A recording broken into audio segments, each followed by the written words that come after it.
money.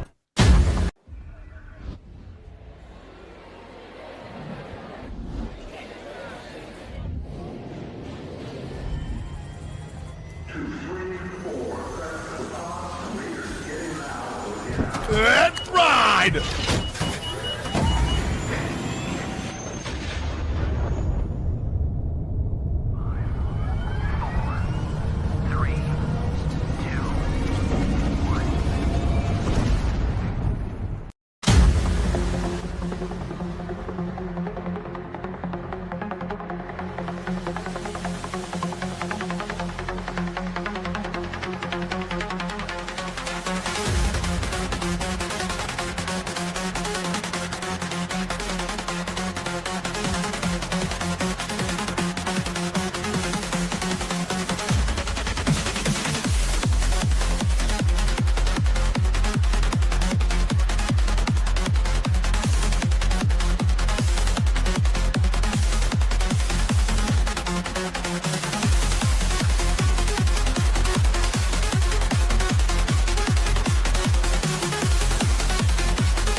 Hello and welcome out to this week's episode of the Gamers Council podcast. I'm your host, WEBDAVE, along with my amazing co-host, the one and only Hargeet Chani. Hargeet, what's up, buddy? Hey, how's it going, everyone? Yeah, another weekend. Not too many topics, but some good stuff anyways. And we have a stacked panel of guests here. Let's get into their intros. Exactly. We do have the SEC in the house. Yes. Sure. So I'm looking forward to it. I had Ray. I said, Ray, can you be on today? He said, yeah. He said, what about D.ONE? I said, oh, yeah, we D.ONE. Yeah. What about DREADZ? Let's get DREADZ on too. Let's get the whole crew here. And I love it because that's what we got in the house. So we'll start off in the middle with the man himself. Man holds it all together. That is Ray. Judge Ray. Please, Judge Ray, tell everybody what's going on. Hey, yo, what's going on today, man? How y'all feeling? We got the whole XCC crew here, the council here. We're going to have some fun today. We're gonna mess some shit up today. So we're going to have some fun today. We are definitely going to mess some shit up for sure. All right, let's go. And this is the first time here for DREADZ. Buddy, please tell everybody what's up, man. How you doing? What's good, people? How y'all doing? I'm here for the first time. Appreciate you, WebDave, Aggie, for having me. And I'm trying to be on my best behavior today. Well, you don't have to be on your best behavior, but you know, we'll still try to keep it within the FCC guidelines. Just kidding. And of course, we do have, oh my goodness, the one and only, the man with the voice, the man that reads like no other. That's right. Coffee in hand, ready to go. Was brewing in the background before the show. That's right. It is D.ONE. Greetings, everyone. Salutations, etc., etc. Hope everybody is doing fine. I see some familiar faces in the chat. Greetings to you. What's up with this humble D.ONE and the humble DREADZ? What we doing here? It's too early to start right now. Good guess, sir. Good guess. You know, it's my first time. Okay. Trying to be on best behavior. Yeah. Just wait about a half hour. Then they'll cut loose. They'll be all comfy and they'll be like, oh, fuck this. I'm waiting for the coffee to kick in. Is that what it is? Yeah. I got my Starbucks going right here. Right now. There you go. Do what I got to do. So Hargeet, I mean, like you said, it's there's been some stuff going on. There's a lot of stuff coming our way. A lot of announcements were made. The what? Did we get right? I don't know. Maybe I just missed it, but Y'all first. He was first. I'll first. okay. All right. He was. Cool. Yeah. You see, so humble. That's what it is. Yes. All right. Read in straight out.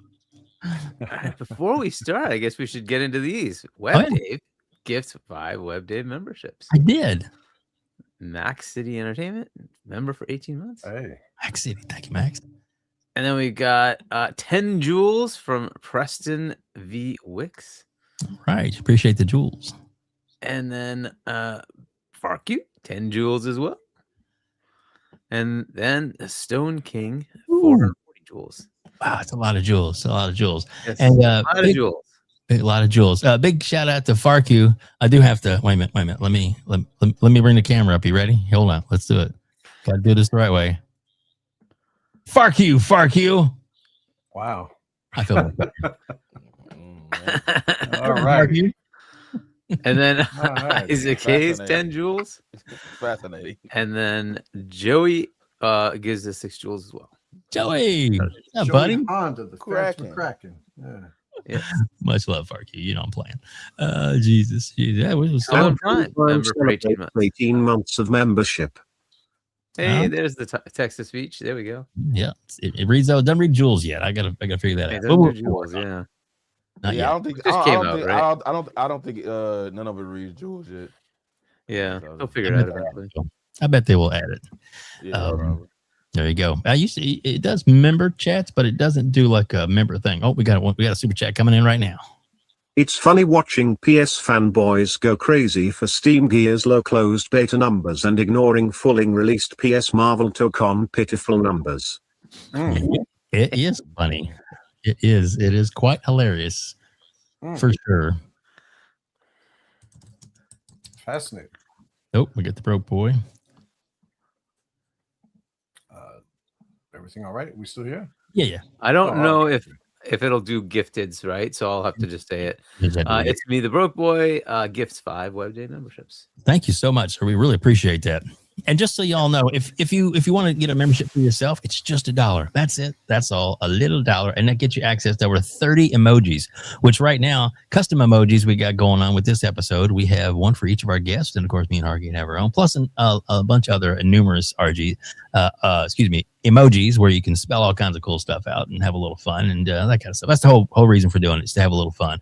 We're not out to break the bank. We just like to have a little bit of fun. But even if you don't want to participate in that, if you would give us a big favor, if you can like the video, we appreciate that. And definitely if you can subscribe to our channel. We're on the road to 4K. We want to try and get to 4K, hopefully coming up before the end of the year, maybe even 5K. Woo, that's the dream. Hey, that'd be 5K, nice. get the halfway mark of what my channel goal is, to get to at least 10K, and then we'll be able to do a lot more things. But we'll go from there. I appreciate anybody. Just remember, if you subscribe to the channel, it doesn't cost you anything. It's free. Just subscribe and put up with our antics every Sunday. And yes, there could be a lot of antics. Oh, look who it is. Yes. Our friend FARK QUE, named Bram Stroker, gifts 5 WebDave memberships. He's a handsome looking devil, though. Put that back up there, Hargeet. Look at that. Isn't that handsome? I wish I had hair like that. I don't have hair like that anymore. Ooh, not in a long time. But that's okay. That's all right. So let's get to some topics, and we'll go from there. Yes. I think Gears, like we just mentioned it, right? Like let's talk about Gears, right? E-Day. Hitting 14,000 on Steam. I don't know if any of you played it. I think I've seen maybe Ray, you were streaming it, I think. Yeah, with the other two, they both were there. We Yeah, all played we it. did. Okay, it. awesome. Yeah. Yep. It was good. I like it. I have not actually had a chance to play it. But I don't know if WebDave, you tried it. I have not, for the simple fact that I'm workaholic. You didn't pre-order it? Okay, working. Yeah. Okay. Yeah. But anyway, so I guess Ray, D.ONE, DREADZ. What did you guys think? I think the game, it's very chaotic. It was fun last night. I'm torn between two games right now. The Wildlands update, Ghost Recon, and the Gears. So I like them both. I'm gonna say this about Gears. Know how like you just feel like a game just gonna end up being special. Mm-hmm. This is like just the simple changes of adding the jump and making the move. D.ONE in the house with his organic pizza based hashtag yuck. Oh no, we're not doing the pizza stuff today. Yeah, come on, help me out. Nah, but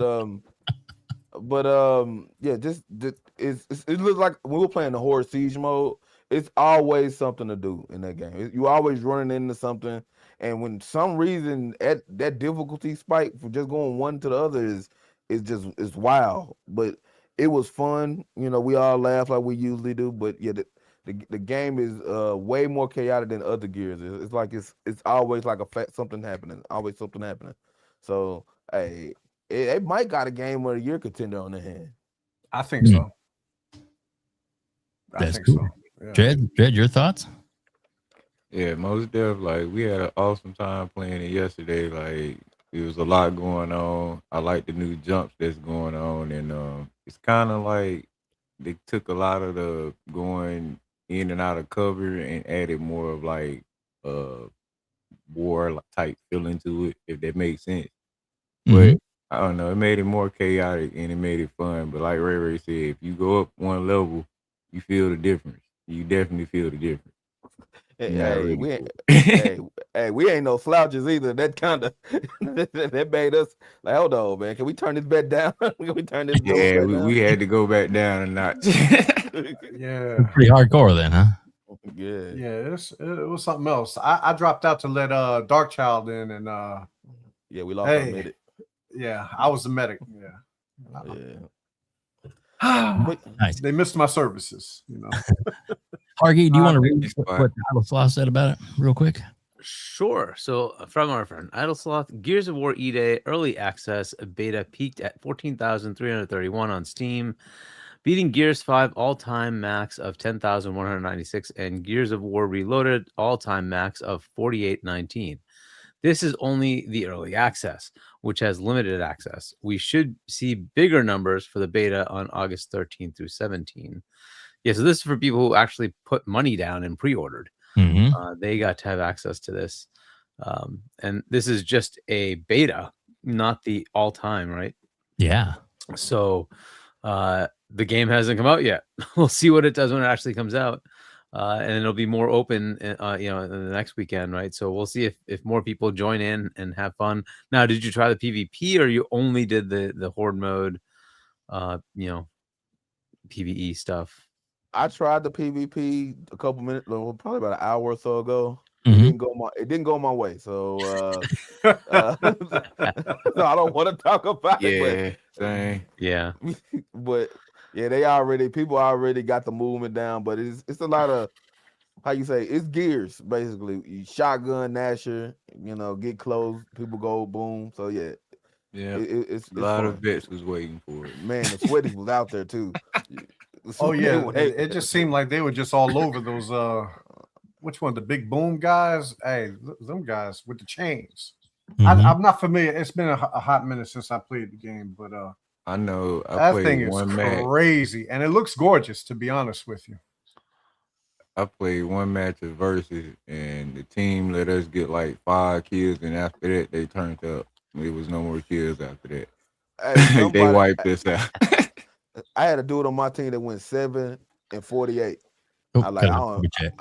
So in whiskey on deck, heart suit emoji, sausage paws peppered, onion emoji. Hey, Gambino, the crime ball. Hey, I hear you. Y'all might get a lot of chat. Y'all might get some chats about pizza, and that is D.ONE fault.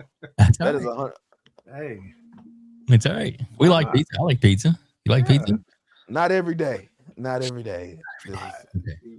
I give it a break. A few days. And I keep in touch. Now, but yeah, like it was a dude on my team. He just went 7 and 48, and I was like, wow. I'm like, yeah, we're not gonna win this one. Wow. Yikes. Jesus. That's crazy. While we're still on this topic, I want to share this.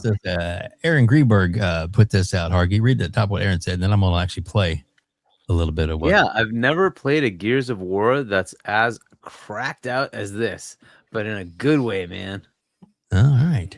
And then this is a very, very famous YouTuber. It does a lot of YouTube stuff with the Burnt Peanut as well.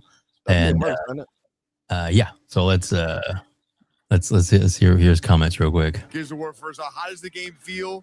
The game feels insane, chat. It feels like no other Gears of War ever. I've never played a Gears of War that's as cracked out as this, but in a good way, man.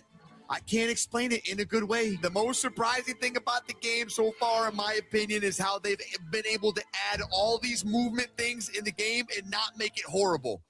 You know what I mean? When you add all the slide in and the jump in and the up and down, left and right, back, like that's hard. It's hard to make it flow, but I'm flowing. Do you see yourself grinding this when it comes out? I can see myself getting real familiar with this new Gears of War, man. I don't know, though. We'll see. We'll see. This shit's cracked. Now, it's hard to predict what's going to happen as everybody gets better and peels this game back. It really is. It's hard. It's just a hard thing to predict. But my first thoughts after playing a few games of the beta, I really, really like it. I think they did a great job. I'll see you in October. There you go. There you go. Hey, it's a nice. I stand behind what he said. It's really a nice game. It's that good.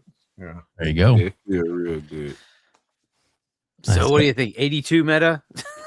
Oh man, that Xbox tax is real. So yeah, you know, go on, take away. It's what's gonna happen. It's about, and this one's not on PlayStation. That's gonna piss them off even more. What did Halo get? Halo got an 86, right? Infinite got an 86, right? 86, 87, in that range. It's gonna be somewhere around that. It's gonna be somewhere around that. It probably should be like a 92, but it's probably gonna be like an 86, 87. Yeah, probably 84, 85, 86. Okay.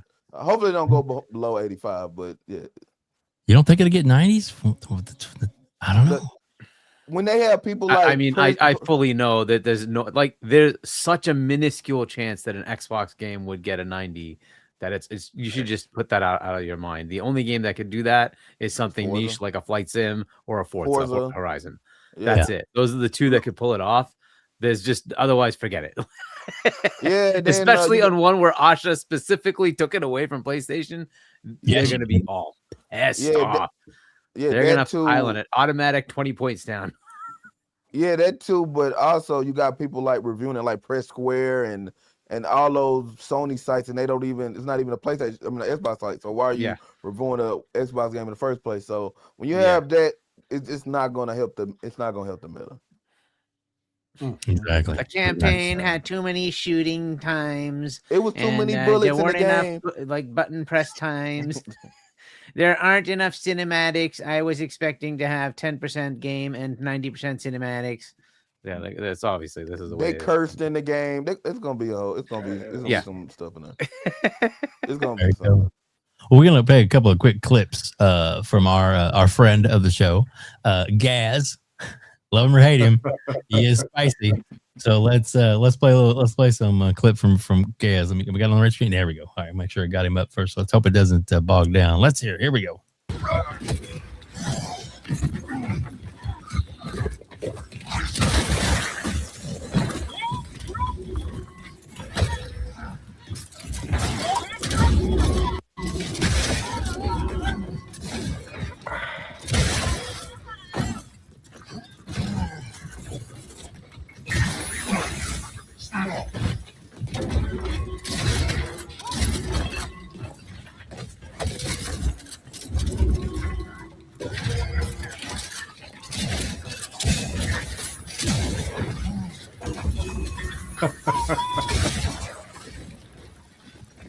All we saw was this is chaotic, man. Yeah, this is crazy. When it was fogged out, when it was fogged out like that. All we saw was death. Help me, help me! I was like, I'm coming, dropping down, revive packs, the whole nine. I don't know why nobody continued on the tradition. I don't know why. All right, let me switch to this screen real quick here. You got too much shit open. My computer likes to treat me wrong. All right, let me see here. Share the screen. All right, and let's Hargee, can you read the top of that one, and then I'll play this one. Sure, for our buddy Gaz. Holy shit, Gears of War E-Day. I don't want to go into work. This game is smooth. Visually clean, feels great, and getting kills are so satisfying. Yeah. There we go. Shout out to Gaz and Fonz. Last week was both of their birthdays. It was. Birthday boys. And their show, dude, Hargee, I know you watch it too, man. Their new show, the three of them, Zocker, Fonz, and Gaz. Dude, that is fucking fire. I love that. I love it. I love it, show. But Friendly Fire is what it's called, right? Yep, Friendly Fire. Friendly Fire. It is wicked good. Here we go. Of course, it's not going to play. Let's try this again. Did Dirk give you his old PC? No, Oh wow. Oh wow. it hurts, Ray. It hurt real bad. It hurt real bad.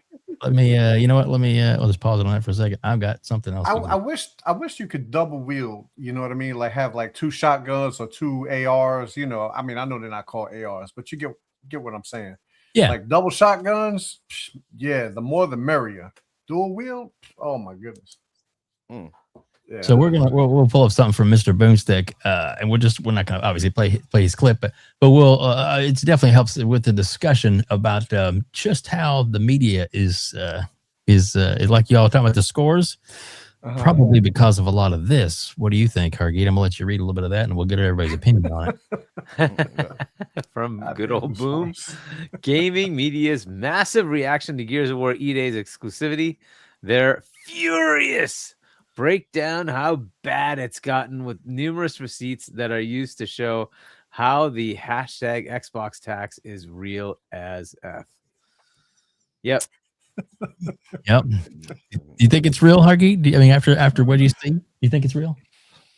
I mean, I haven't seen the social media reaction, but I can just guess, right? The usual stupid shit will just show up. Mm-hmm. It's an Xbox game. It's drivel. It's Game Pass fodder. It doesn't matter what they do. It doesn't matter how good it is. It's always going to suck. And it's not all of them. It really is just like there's a contingent of pony media that just can't help themselves. That's just it. And there's, you'd say, oh, isn't there stuff like Xbox media? And sure, but it's like 10 to 1. It doesn't matter. There's just that many more pony media out there. Therefore, it's an automatic decrease on the score just because it's an Xbox game. It's like, all right, well, whatever. So I've given up on this 90 thing. I don't expect it. Very good. There you go. What DREADZ, we'll start with you. What are your thoughts on this? Is the tax real, especially on a game like this comes out? And they can't help themselves. It's definitely real. They can't wait to hate because they can't get it. It's one game they can't get that they're not gonna buy. Like, I don't understand it. They get a game, they cry for it, and then they don't buy it. And it's like, well, what was you crying for? Like, if you get E-Day over there, what are you gonna do with it? It's not like y'all gonna buy it.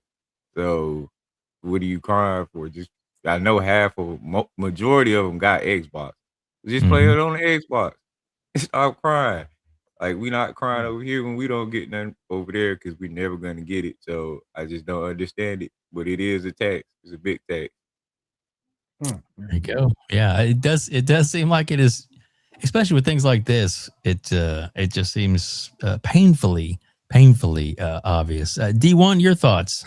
Well, I happen to have a friend that's a diehard PlayStation guy, Sony Pony Tony.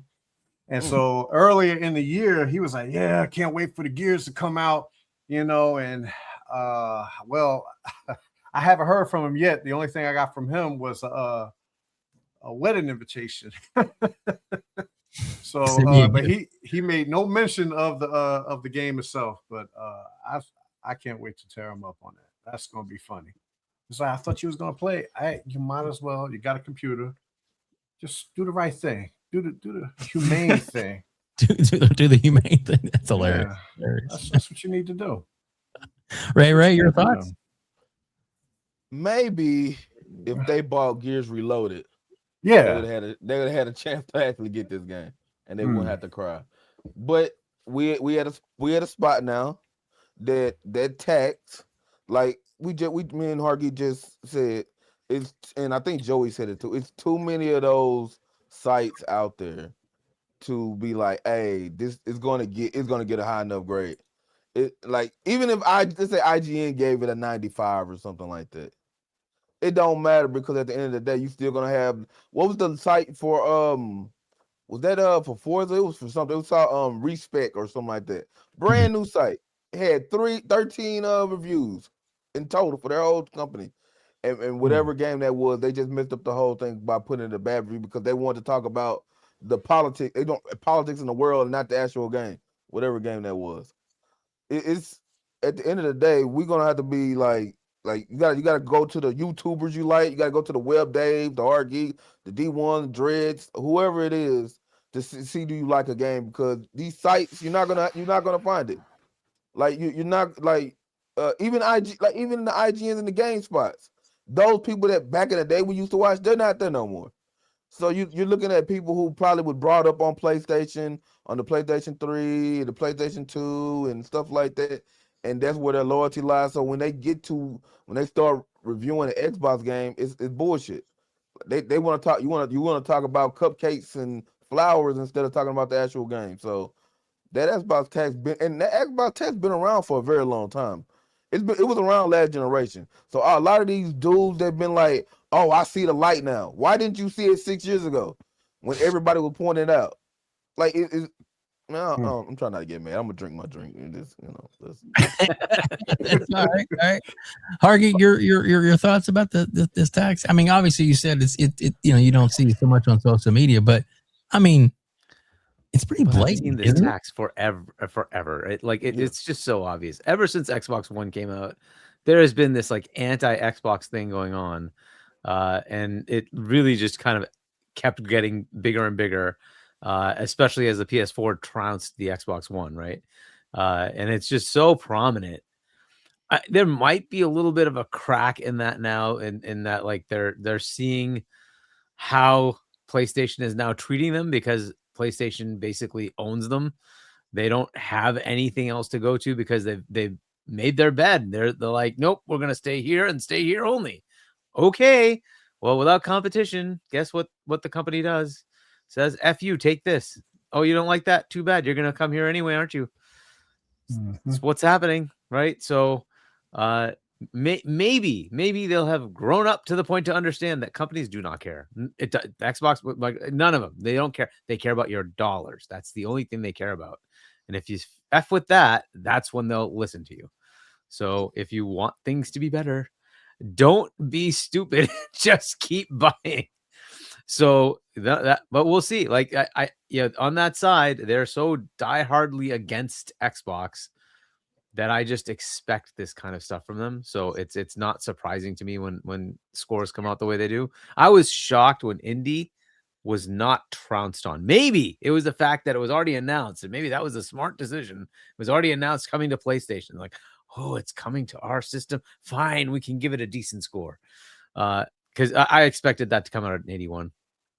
Mm-hmm. Doesn't matter how good it is. I was expecting an 81 because that's what they do. They like, what? This is an Xbox game. It's slop. It doesn't matter if it's bad. That totally doesn't matter. There's no reciprocity. That's what it is. Yeah. They'll turn around and give a high score to a game on the PlayStation side that I'm like, this is good. Like, why is this good? Okay, fair enough. Like, whatever. There are some stinkers on their side. Thank God they actually do call out some of the stinkers. But there are a lot of games where they like really glaze it. And I'm like, this is really not that good, guys. Like, come on. I'm on record as saying that Wolverine won't be that good. I'm on record for saying it. But it'll be a 90. It'll be a 90. Wow. Sadly. So with that, let's show this a little clip here. Let's hope it plays. Okay, hopefully. Oh my. So if you want to just from Josh, the editor, who does a great job for Oh No, It's Alex, and he actually does some really great parody work too. That we've played on here before. Amazing content guy. And what does he have to say about Reforge? Oh boy. Ready? Let's go. Here we go. Yeah, I'm gonna try out Gears of War E-Days beta tomorrow. Of course not. Of course. It'd be too easy. I don't know what's been going on with PCs lately. Programming. Maybe it's restarting before I got online. I don't know. Let's see if it plays. If not, we can read the text on it. But damn it, man! Why don't you load? Let's see. Let's try. Yeah, I'm gonna try out Gears of War E-Days beta tomorrow. That would be too easy if it just worked just in. Oh wow! Here we go. Here we go. Let's try this. It's not slowing the show down. Yeah, I'm gonna try out Gears of War E-Days beta tomorrow. I'm really excited to try out the Horde mode. Yeah. I wish I didn't have to, interact with my Series X. I just don't like interacting with it anymore. I feel like everything it does it just feels slow. Like anytime I'm helping my daughter and she's trying to get in and out of Fortnite, I don't know. Unfortunately, that's where I have to go to play it. The Series S, X. Yeah, I'm gonna try out X. Gears of War E-Day. Yeah. He lost his goddamn mind. Doesn't he have like a high-end PC? I'm pretty sure he has a high-end PC. But he I said, think he does too. yeah, he said his daughter was going to play, and his, yeah. Well, no, his daughter plays Fortnite on his Xbox. Right. Why can't he But play it on he the can PC? play Gears on his PC. What's wrong with that? Yeah, because if he's playing the beta, it seems like you can play the beta right through your PC. You don't have to, right? So 100%. You can absolutely play it on your PC. Yeah. But it didn't get him to be able to say in his comments that he didn't, the Xbox is slow, because he knows it's not. I mean, come on. Yeah. What's slow about the Xbox? His mental I thought Reforge liked exclusives. Yeah, exactly. You sure said he did. Yeah, God forbid it. He gives Xbox any kind of praise whatsoever. Pretty much just hang up the sign. Grand closing, because everybody will revolt him. They'll just revolt. Like, leave them alone, move on, go to the next person. Yep. There's nothing there for them. I mean, I'm just I hate doing speculations, but if the Helix comes out with a disk drive, it's a wrap. Well, how can you come back from that? Yeah. And Sony is adamant about not having, disk drives in the future for the consoles. So they are. Yeah. It's over. But I do, with what he just said, I want to come back to that because of your comments that you made earlier today on the Iron Lords, what I thought were absolutely phenomenal. And it was a super chat that you sent in, and we'll get to that in just a second. I won't make you super chatted here. I'm just kidding. I'm teasing. I'm teasing. All right, but there's this PlayStation diehard person. We're gonna show her comments. Yeah. You might want to reload the page, right? Let's see if that works. You think? You think we learned our lesson? I don't think they're gonna revert the decision. All right, let's try this real quick. Here we go. Or anyone can get it. Exactly. Okay, maybe that was a mistake. Yeah. No, let it load. It'll come back. All right. So which one was it? It's way down the list. Fuck's sake. Oh, okay. It's all right. I got. There's a couple of them back to back. Oh, and I had a question for either you, Dave or Hargeet when this is over. Go ahead and ask him. Oh, okay. Yep, what's going on? I seen something about that Jason Schreier cat. What is going on with him? And I didn't know he used to work for Blizzard, but I hadn't been astute on anything. So what happened? He worked at. I don't know if he worked at Blizzard. I don't know. They said something happened. No, he got caught in a lie or something like that. I'm not sure. Wasn't that the one? WebDave, the one that you just passed. Well, there's a couple of them, and there's another one back to back. Yeah, there's two of them back to back. Well, I know he didn't work at Blizzard. He used to work at Kotaku. And, what happened was he put out. I don't want to say the word, so he put out some SA stuff with Blizzard. And that's kind of what and people call him a liar, and he trying to prove himself because his reputation on the line. Oh, okay. Yeah, I did hear something about that. I saw some video about that, but I didn't look into it.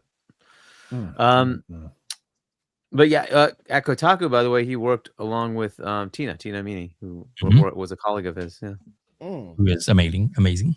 All right, so let's there's two of these clips, different ones. Let's see which one she's got up here first. Go. the realities of this, of like Sony as a company. You made time. No, I didn't know all of that was true. Wow, so that's crazy. You're taking someone else's, you're making up BS, and then you're trying to profit off of the BS. Good gracious. Let's try this one and see if this works. At Big Madmo 4379 celebrates 29 months of membership. Shout out to the panel. Gears of War Re-Day is fire. In the words of Hargeet, hashtag make Fable exclusive, hashtag Inashe trust, hashtag Asher the Empress, hashtag Chief needs to retire. everything but that last one. Yeah, last, you went too far. I was with you right up to the last part. Yeah, shout out to Chief need to retire. All right, let's see if I can get this play real quick. Yeah, but that is another one that needs to be thought about. Is this whole putting Fable on there because it's gonna get the same treatment. Can they? I don't know. Can they take it off though? I think they can. They can do anything they want to because there's no law that says you can't. Right. It's I'm with all you. contractual headaches, right? And Yep. so it's a question of, do you make the contractual? So everybody seems to be under this impression that somehow Sony has them by the balls. It's quite the opposite.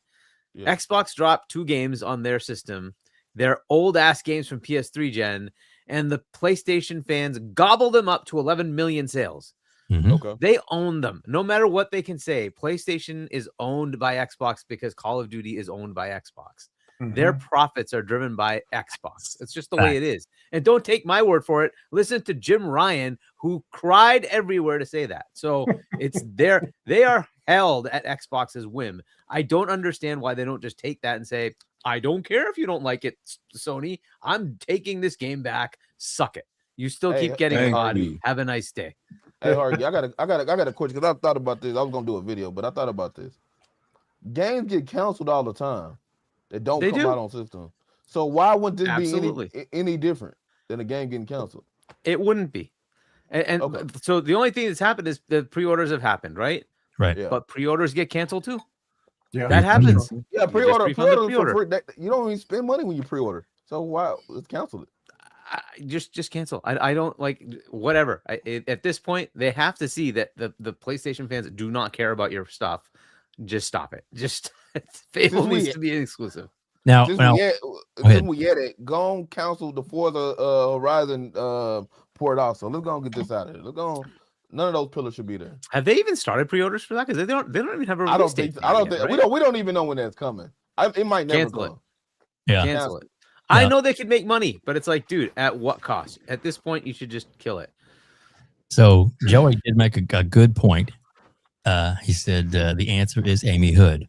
Yeah. But here's the thing. I don't think she's listening to Amy Hood right now. But if she's talking money, Asha can go into the and say, how much did us putting Halo make us on the PlayStation? I don't even know if it paid for the port. Exactly. To be honest, because they still have to fight the issues of that port because there were a lot of bugs. It's the first time that that studio has put something out on PlayStation, and it was not a great port because they don't have the talent. It is what it is. So they're gonna have to learn and fix all these things. How much wasted money for what you got back? What's the point? It's just not worth it. So that's in her favor that she can say, you know what, we'll like a lot more money without the loss of money if we put it all on Xbox as exclusive. And it could be on Steam, it can be on PC, it can be on any place you can play inside the Xbox ecosystem. That is the key, in my opinion. But I digress. Let's see. Let's see what plays for me now. Give it a shot. Give it a shot. Here we go. So technically, that's not true. Amy is not Asha's boss. That would be Satya. Yep, Satya is her boss. Correct. Yes, right. And Satya is at the point of trying to save this thing, and recognizes that what they tried to do before did not work. Yep. And part of it is his job is also on the line because he spent $100 billion and has nothing to show for it because they went down a path that didn't work. That's right. So Asha's going to have a lot of latitude right now to go do what's necessary to get this thing back to the right direction. So I don't see that being what are we talking about? Like $10 million for a company that will make like $30 billion in pure profit every quarter. Mm-hmm. Yeah, they made 21 billion just last quarter or something like that. Yeah. Are you kidding me? Like, why? Let's not even talk about it. It's so irrelevant. There you go. Let's see if this plays. Let's give it a shot. If it doesn't play, we're moving on. I don't think they're going to revert the decision. I just want to see them crash and burn at this point. Their hubris pisses me the fuck. They're so good too. I want to hear this. she's slamming on PlayStation. She's one of the PlayStation diehards. Yeah, they said it's Chrome that's got you right now. Are you on Chrome? I am. Yep. Okay. Yeah. Can you try a different browser? I can. Let's give it a shot here. So let's give it a shot. Let's give it a shot. Let's give it a shot. Hey, the technical difficulties with everybody has been insane. Every show I've been on this week, including the WVG, we had technical issues, so it is what it is. All right, let me move this over here. Pow. Oh, that's too big. Let's make it a little Cabbage, smaller. what's going on with you? Mechanic, hey. I just now looked over on the side. Hey, that's what's going on. All right, so That's some good dudes right there. don't have my bookmarks like this, so bear with me a second, guys. Sip butter buns. Super. Well, oh, that is her name. Super butter bun. Hey. Yeah. Oh, I didn't. Okay, I like what's going on. I thought it was cupcake. I don't know. Hey, there's something really behind I'm just that gonna name. go to the channel. I don't know. Great. Hey, yo, See if I can find that I'm video. asking, for a friend. For a friend. Yeah, okay. Where do I find that video? Her name I is could Butterbun. send it to you if you want. Is it on is it only on Twitter or something, or is it on the channel that I'm gonna do that. Let me do this. Let me just cut and paste it and put it in the other browser instead of trying to fucking find it like a dumbass. But it's been a long day. Let's see here. It's oh shit, that's under bookmarks. Well, let's just see what happens. A copy and as I stall for time. Daddy chill. Daddy chill. Daddy chill. Hey, Cabbage, I'm gonna get back at you. Don't worry, sir. Excuse me. Sorry about that. All right, so let me fucking log in. God, freaking second, motherfucking. Because I accidentally just don't use it. That browser sounded like Yosemite Sam. Fracking. Yep, that's me. Hey, but yeah, man. Going back to Gears, it was rough. It was rough an hour ago. I didn't know I was gonna make it or not. Boy, they did something to me. I like this. Should I call the cops? I'm like, this should call the cops. I don't. Somebody needs to arrest these guys. Oh man, I wonder, is Helix on the topic today? Is what? Is there something about Helix specifically, or? Well, specifically because my homie Shaun keeps ringing up the Steam on Helix thing. Oh yeah, that's a topic. Okay. Unfortunately, he's a little closed-minded on that, but that's okay. Hey, the mechanic said WebDave versus technology. Hey, right? Technology wins every fucking time, isn't that right, Hargeet? Oh boy. Oh shit. Yeah, that's just not gonna. It's just not. I can't even fucking log in. It's not off. The stock went up because it's a greedy tactic. Well, we got there you go. Maybe it plays. Yeah. There you go. Raise and stop. And you can't just like right click on that video and get the URL to it or something? Copy video. Oh. Yeah, copy video address is right there, right? Hargeet, that's how you know how things work. And shareholders love greedy tactics.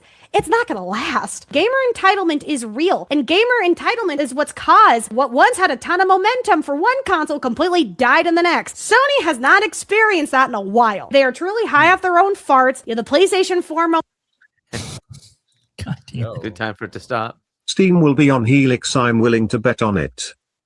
momentum carried into the 5, and it's like you guys can absolutely fall apart in one generation. Look at the Wii U and the Xbox One. The Wii was one of the best-selling consoles ever, and then the Wii U, its successor, sold 1/10 of the amount. Xbox One fell apart after the Xbox 360. You can fuck this up so quickly, and Sony is speedrunning that. As much as they think the ball and gun gamers will just eat this shit up and roll for the next game box, not really the case when it comes to the hardcore audience who set the tone on what is worth the money and what is considered in with it. You can put out as many fucking statistics that you want, that digital sells more, that physical isn't as popular. Yeah, girl, we know. The point is that there is no consumer benefit to going all digital. It's only losing something. That's why everyone's mad. They announced the physical thing almost a month ago now, and the rage is still going. Carry that all the way to the PS6. You could dangle Bloodborne 2, 3, 4, 5, and 6 in front of me. I'm not budging. I'll watch a playthrough. I have other games to play. I can fucking live without playing, 4 of the fucking Sony exclusives that will be releasing with the PlayStation 6 are actually worth my fucking time. Even if you are someone who doesn't give a fuck about physical games,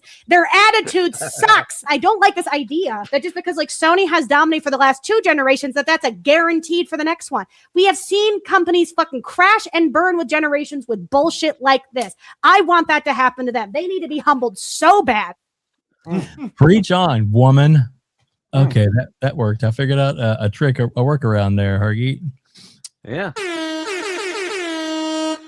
You know what my workaround was? I don't think they're going to revert to this. When I open the other browser up, it completely blocks that particular browser. So in other words, it wasn't on screen. So as long as it's not on screen visually, it plays. Isn't that fucking weird? That's weird. Weird.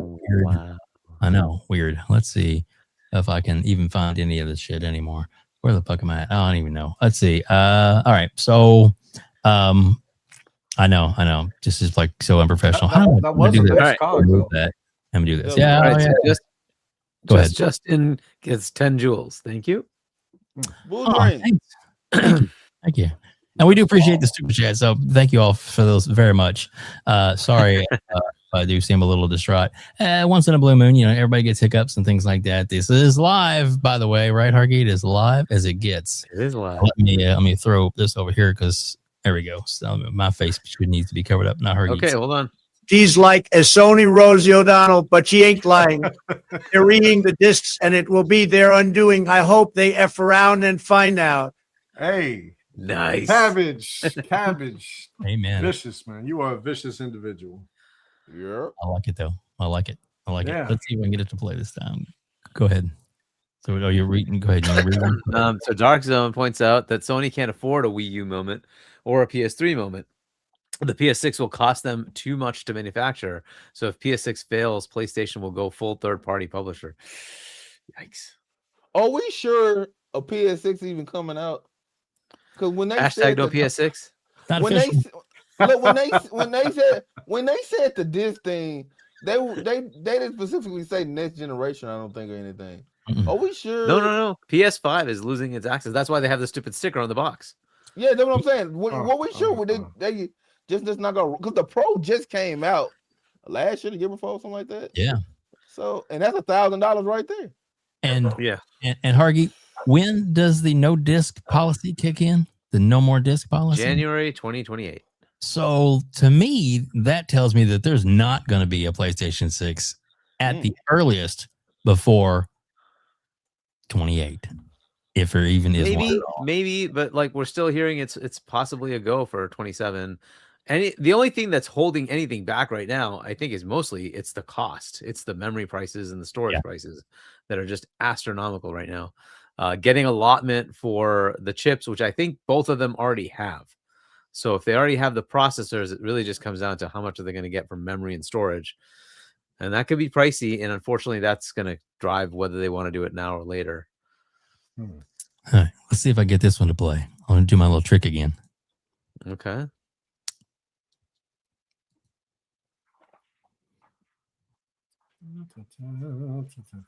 Too tricky. Fascinating. Yes. Not really. I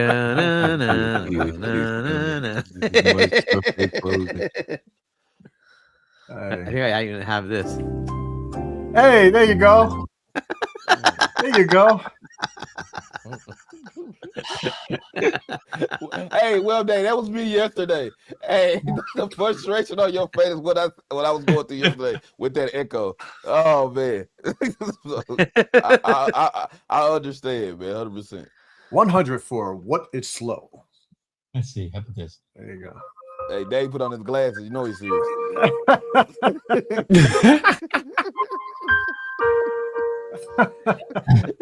Hey. And then the mood I'm in is this. Hey. Hey. That's Yeah.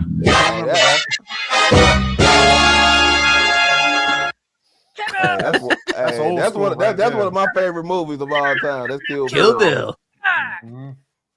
Who the fuck is that guy? Remember when PS fanboys said Xbox mocking players with the MW4 not coming to Game Pass messages? What about PS with the no disc games on console boxes? That's crazy. Ooh. Yeah. Where are we going to go? Where would we go now? Do we want to talk about the Proton? Do we want to talk about let's see, what have we got queued up?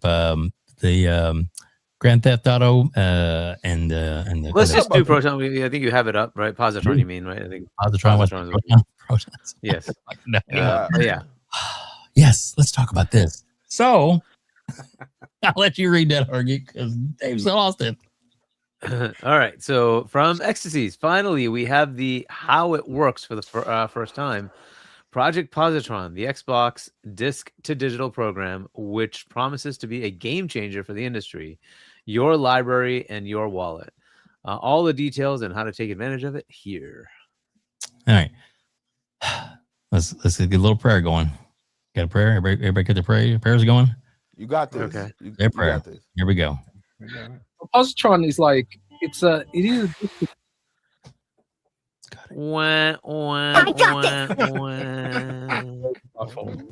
And I've been speaking to people to try and get a bit more information about how it works. But according to Tom Warren, the way come on, keep working. Come on, you can do it. You can do it, little guy. I think you can. Hey, Joey Honda. He said Dave is starting to have senior citizen moments with technology. Wow. I used to like Joey. You used to like. So this is what it's like to play just videos. Now imagine you're playing games, and this is what you get. This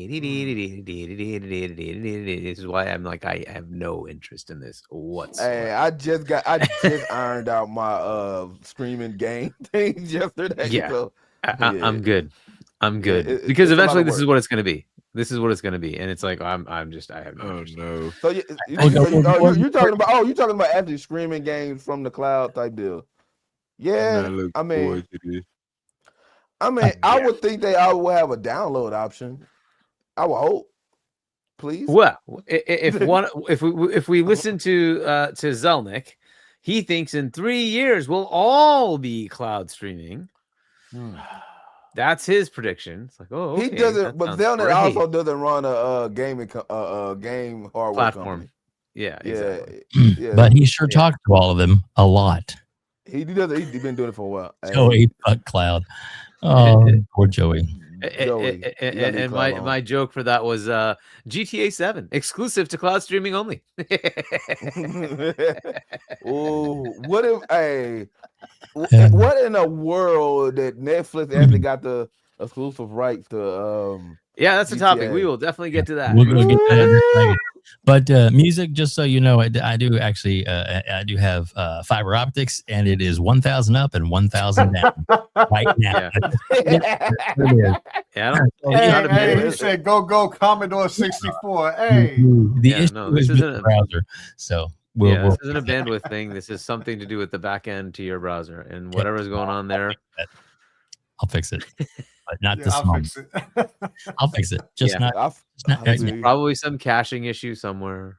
Yeah. Sorry, guys. I hate to be Debbie Downer. But, difficulties. And you tried a different browser and it didn't. Well, it won't let me log in and all this stuff. And I can log in. It's just a matter of it's going to take too much time to try and log in because I have to log into every different app that I can't do it right now. We're going to stop the stress and move on. All right. So anyway, let's continue talking about this. Good times. All right. So I don't know if we have like an article. I can try to snag one, but essentially what I understand of it, and I think we've already talked about this. You basically have a physical disc. The way that Xbox One was designed, each disc is a licensed copy. And it has a secure key of itself. So each disc is its own individual license. So it's not a duplicate of anybody else's. And since you have that capability, you can say, all right, I'm taking my specific disc with my specific license, putting it in my box. And therefore, I can now take that license based on that disc and give myself digital rights. So depending on whether the game's enabled for this or not, you should be able to take that digital license and do whatever you want, as long as that disc doesn't show up in somebody else's Xbox, at which point they will take the license, right? So it'll rescind your digital rights and give it to that person if they so choose to enable it for themselves, but it will rescind yours. So essentially, that's what they're supposedly saying will be the process. This can only work for Xbox One games forward, so we will potentially see that as an option as they try to get this program deployed.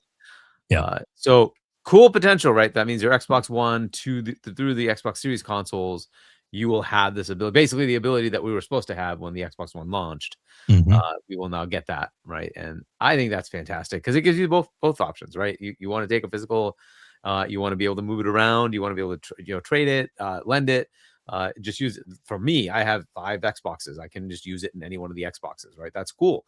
And then if I want to just say, well, I'm going to use it digitally, I'll put it on my account. I now have it, the play anywhere, the digital rights to do whatever I want. Fantastic. Gives you the best of both worlds, right? Your choice.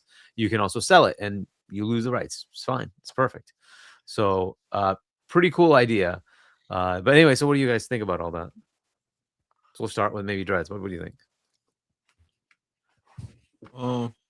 I think it's a good idea.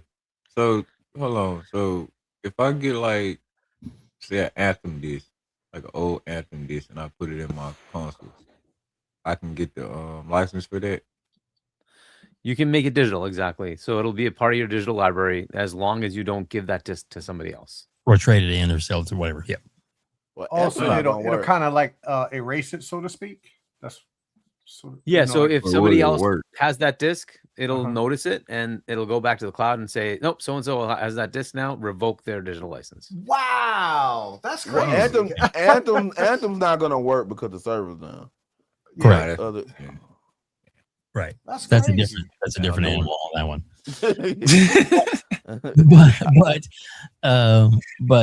So every disc that's made, even if it's a stamp, like this is this disc, kind of thing. It's in a production line of multiple discs made, for thousands of different people to buy.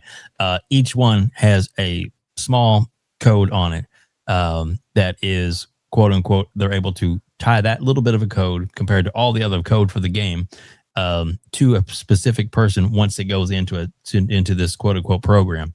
That's what's the nice thing about it, is that it doesn't require it's not like blindly being able to put the disc in and play. It actually reads the content off of the disc, so it enables you to do this, which is pretty cool. That's why they say as soon as you take that disc, say you go over to your cousin Timmy's house and you put the disc in there, well, you've given him the rights. Here it comes, super chat.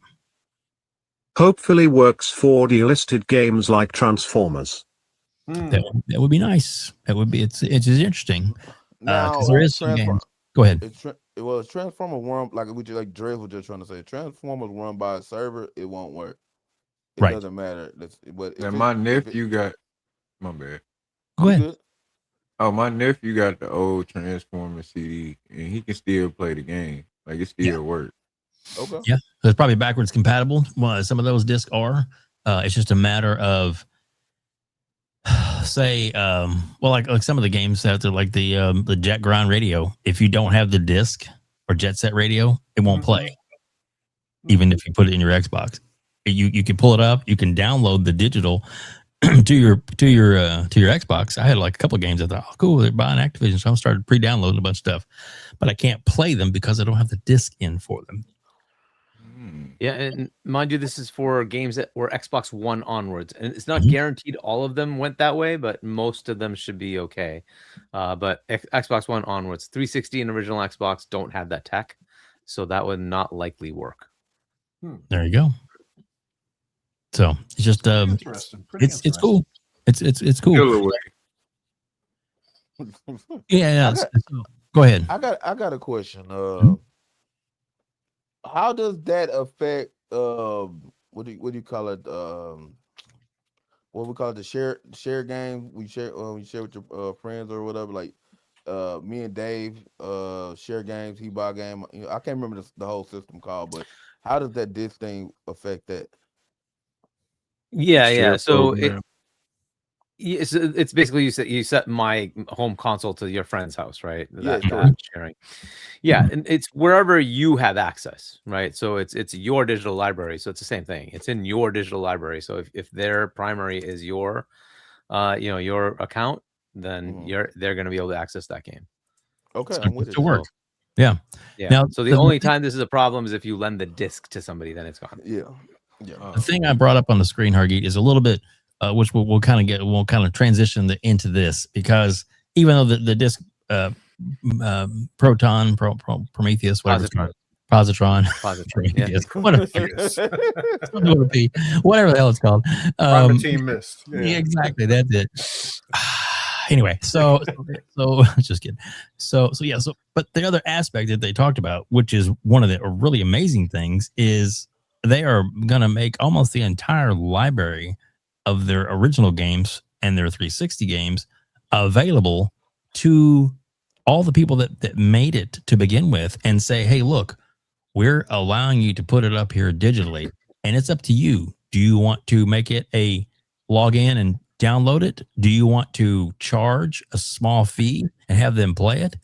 What do you want to do with it? And they're doing all these upgrade fixes and making it enabled for the new boxes at no cost to the original manufacturer. Microsoft has done all the heavy lifting. They've done all the work. All they have to do is say, yeah, we'll do it. Or maybe there's a game that's like Wolverine type game that's licensed stuff. Well, then maybe they have to go back in and refinagle the license. So that particular game might cost a lot more money than normal, but it is still possible if they want to put in the work to do it on their end. Correct, Hargeet? Do we understand it? Yeah, and I think the reason we see that is because there was a leak from some of the indie stuff, right? So the indie, like the team that works with the independent developers sent out a notice to them to say, hey, by the way, this is coming, and if you want to, so keep in mind the focus of that memo was for independent developers, right? So how much licensed stuff there's some, right? You just had one with Mixtape, right, that had licensed stuff in it. So there are some. It's probably more prominent in bigger AAA publishers, right? So with them, I'm sure they're talking just directly, right? Because there's only so many big publishers, and they obviously have pretty good relationships with all of them, right? So they have to be able to talk to them. So I'm sure they're talking directly to the publishing arm to say, all right, well, what do you guys want to do with your stuff? Where is it okay? Where is it not? What do you want to push forward or not, right? But yeah, with the independent games, there's so many.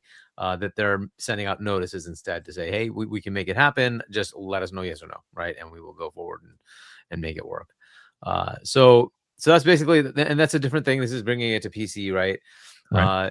Again, how that works within Helix, maybe that's what Helix does. I don't know. We'll find out, right? But as far as bringing to PC, they're allowing those games to now come over, and Xbox will handle all the back end as far as how does it run. How's the compatibility working?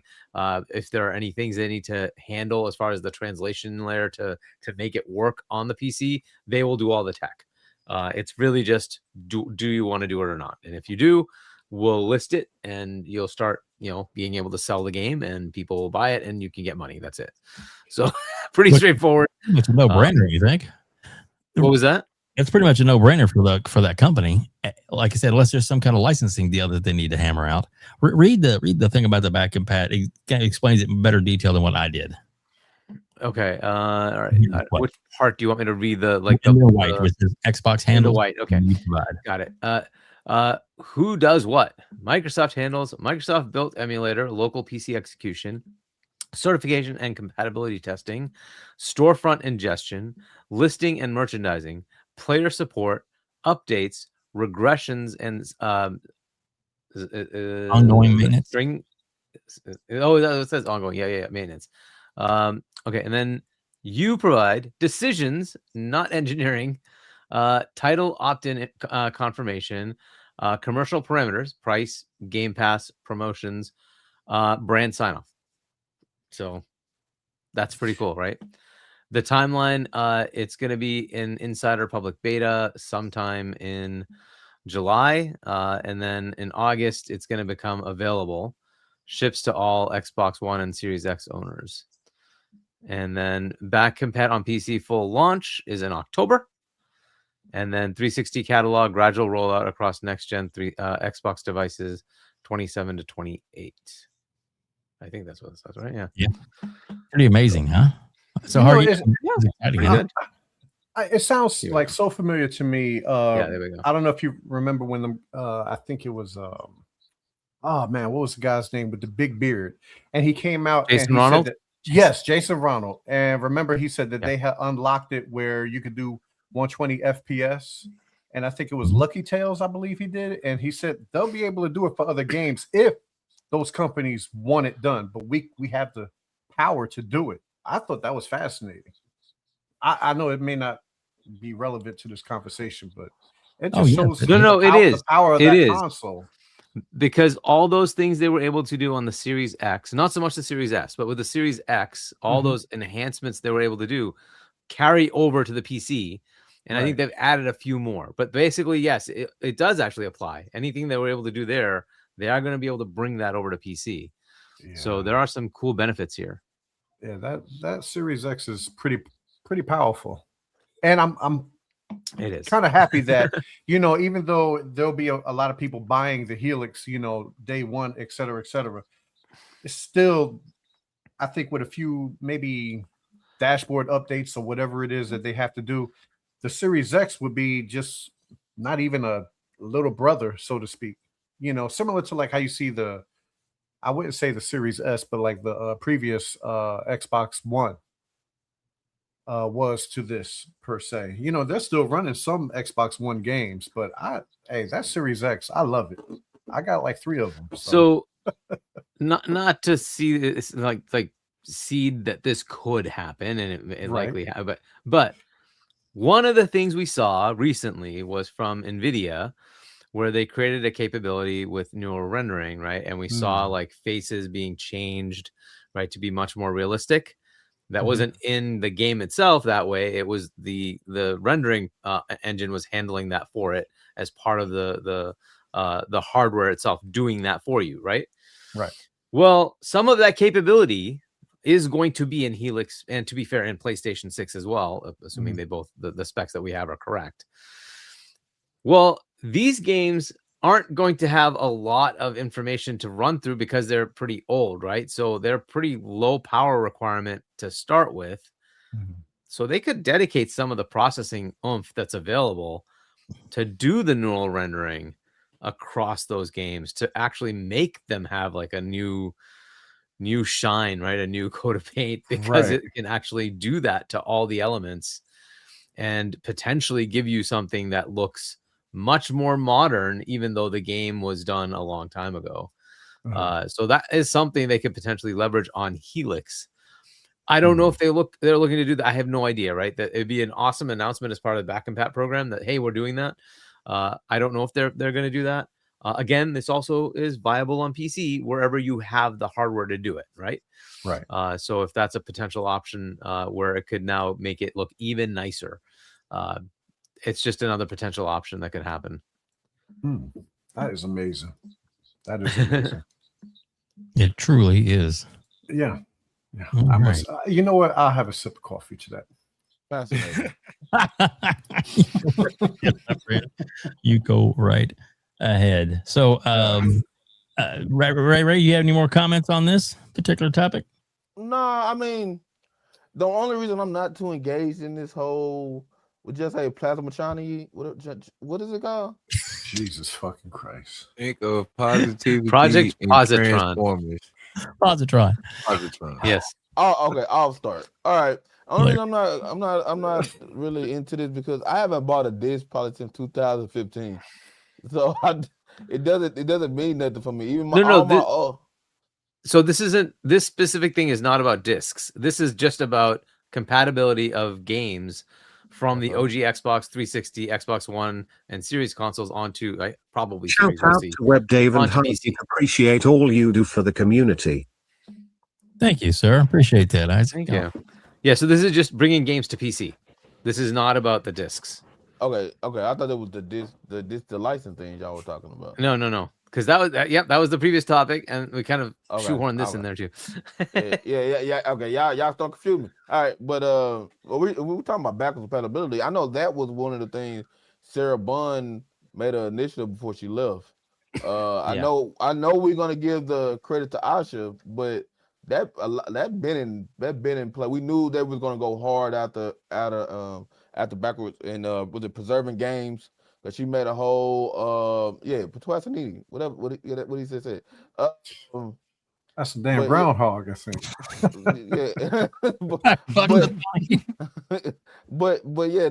We knew they were gonna go hard out of because this could be the last generation. Not even just because they might fail or nothing, but this just could be the way hardware might be going, because we don't know where it's going to be in 15 years from now, or where it's going to be or 10, 15 years.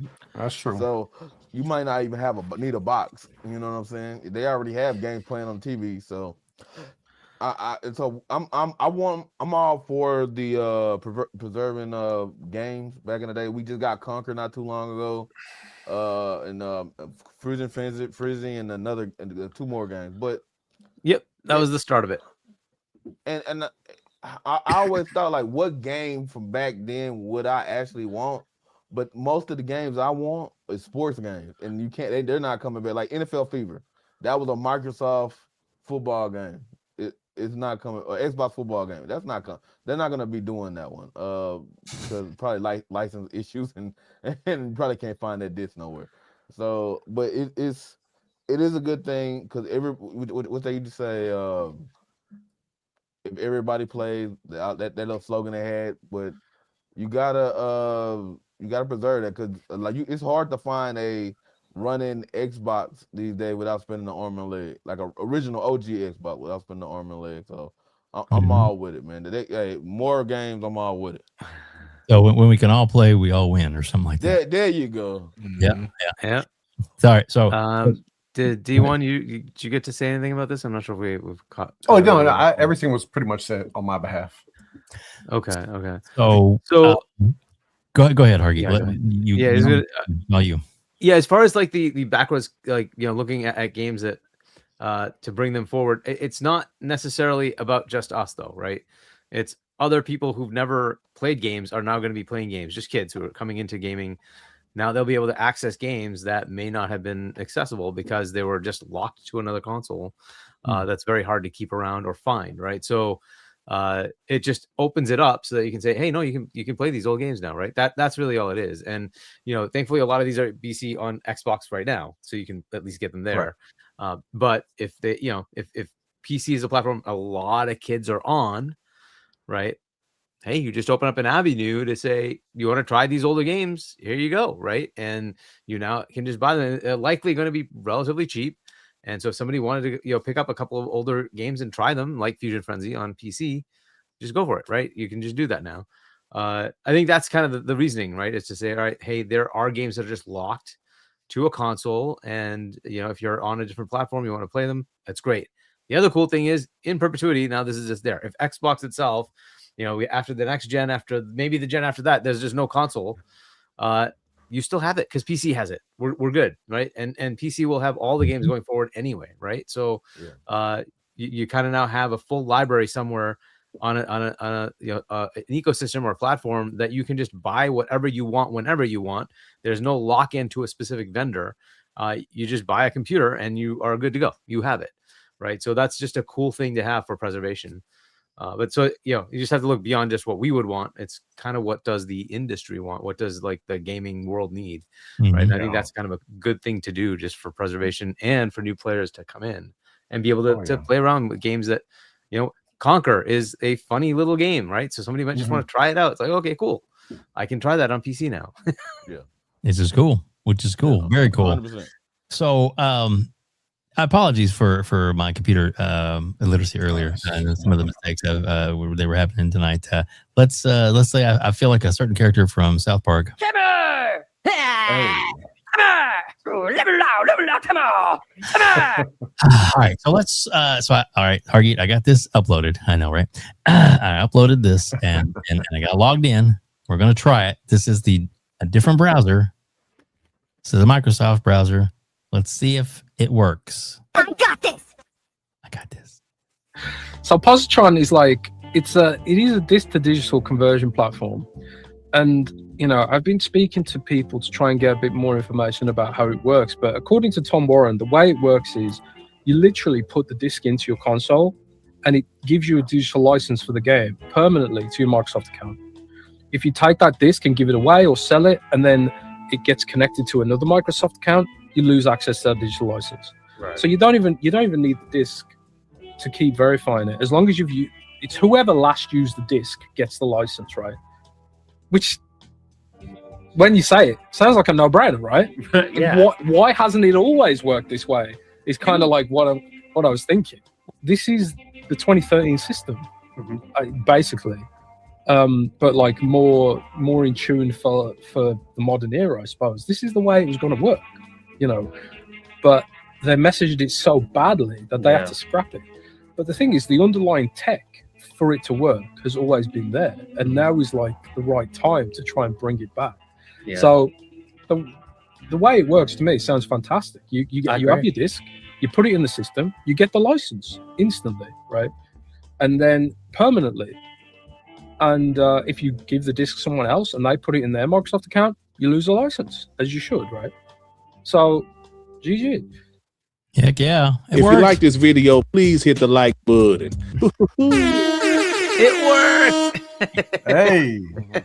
So next week I will be using this other browser instead of Chrome. Okay, cool. All right then. Hey, you know what? He said something that I was thinking, but I never just said out loud with it when I heard about this. This was what they were going to do in 2013, right? Yeah. Correct. This is the same thing they were going to do. And that's why the tech exists. It's on the discs right now because that was what they were going to do.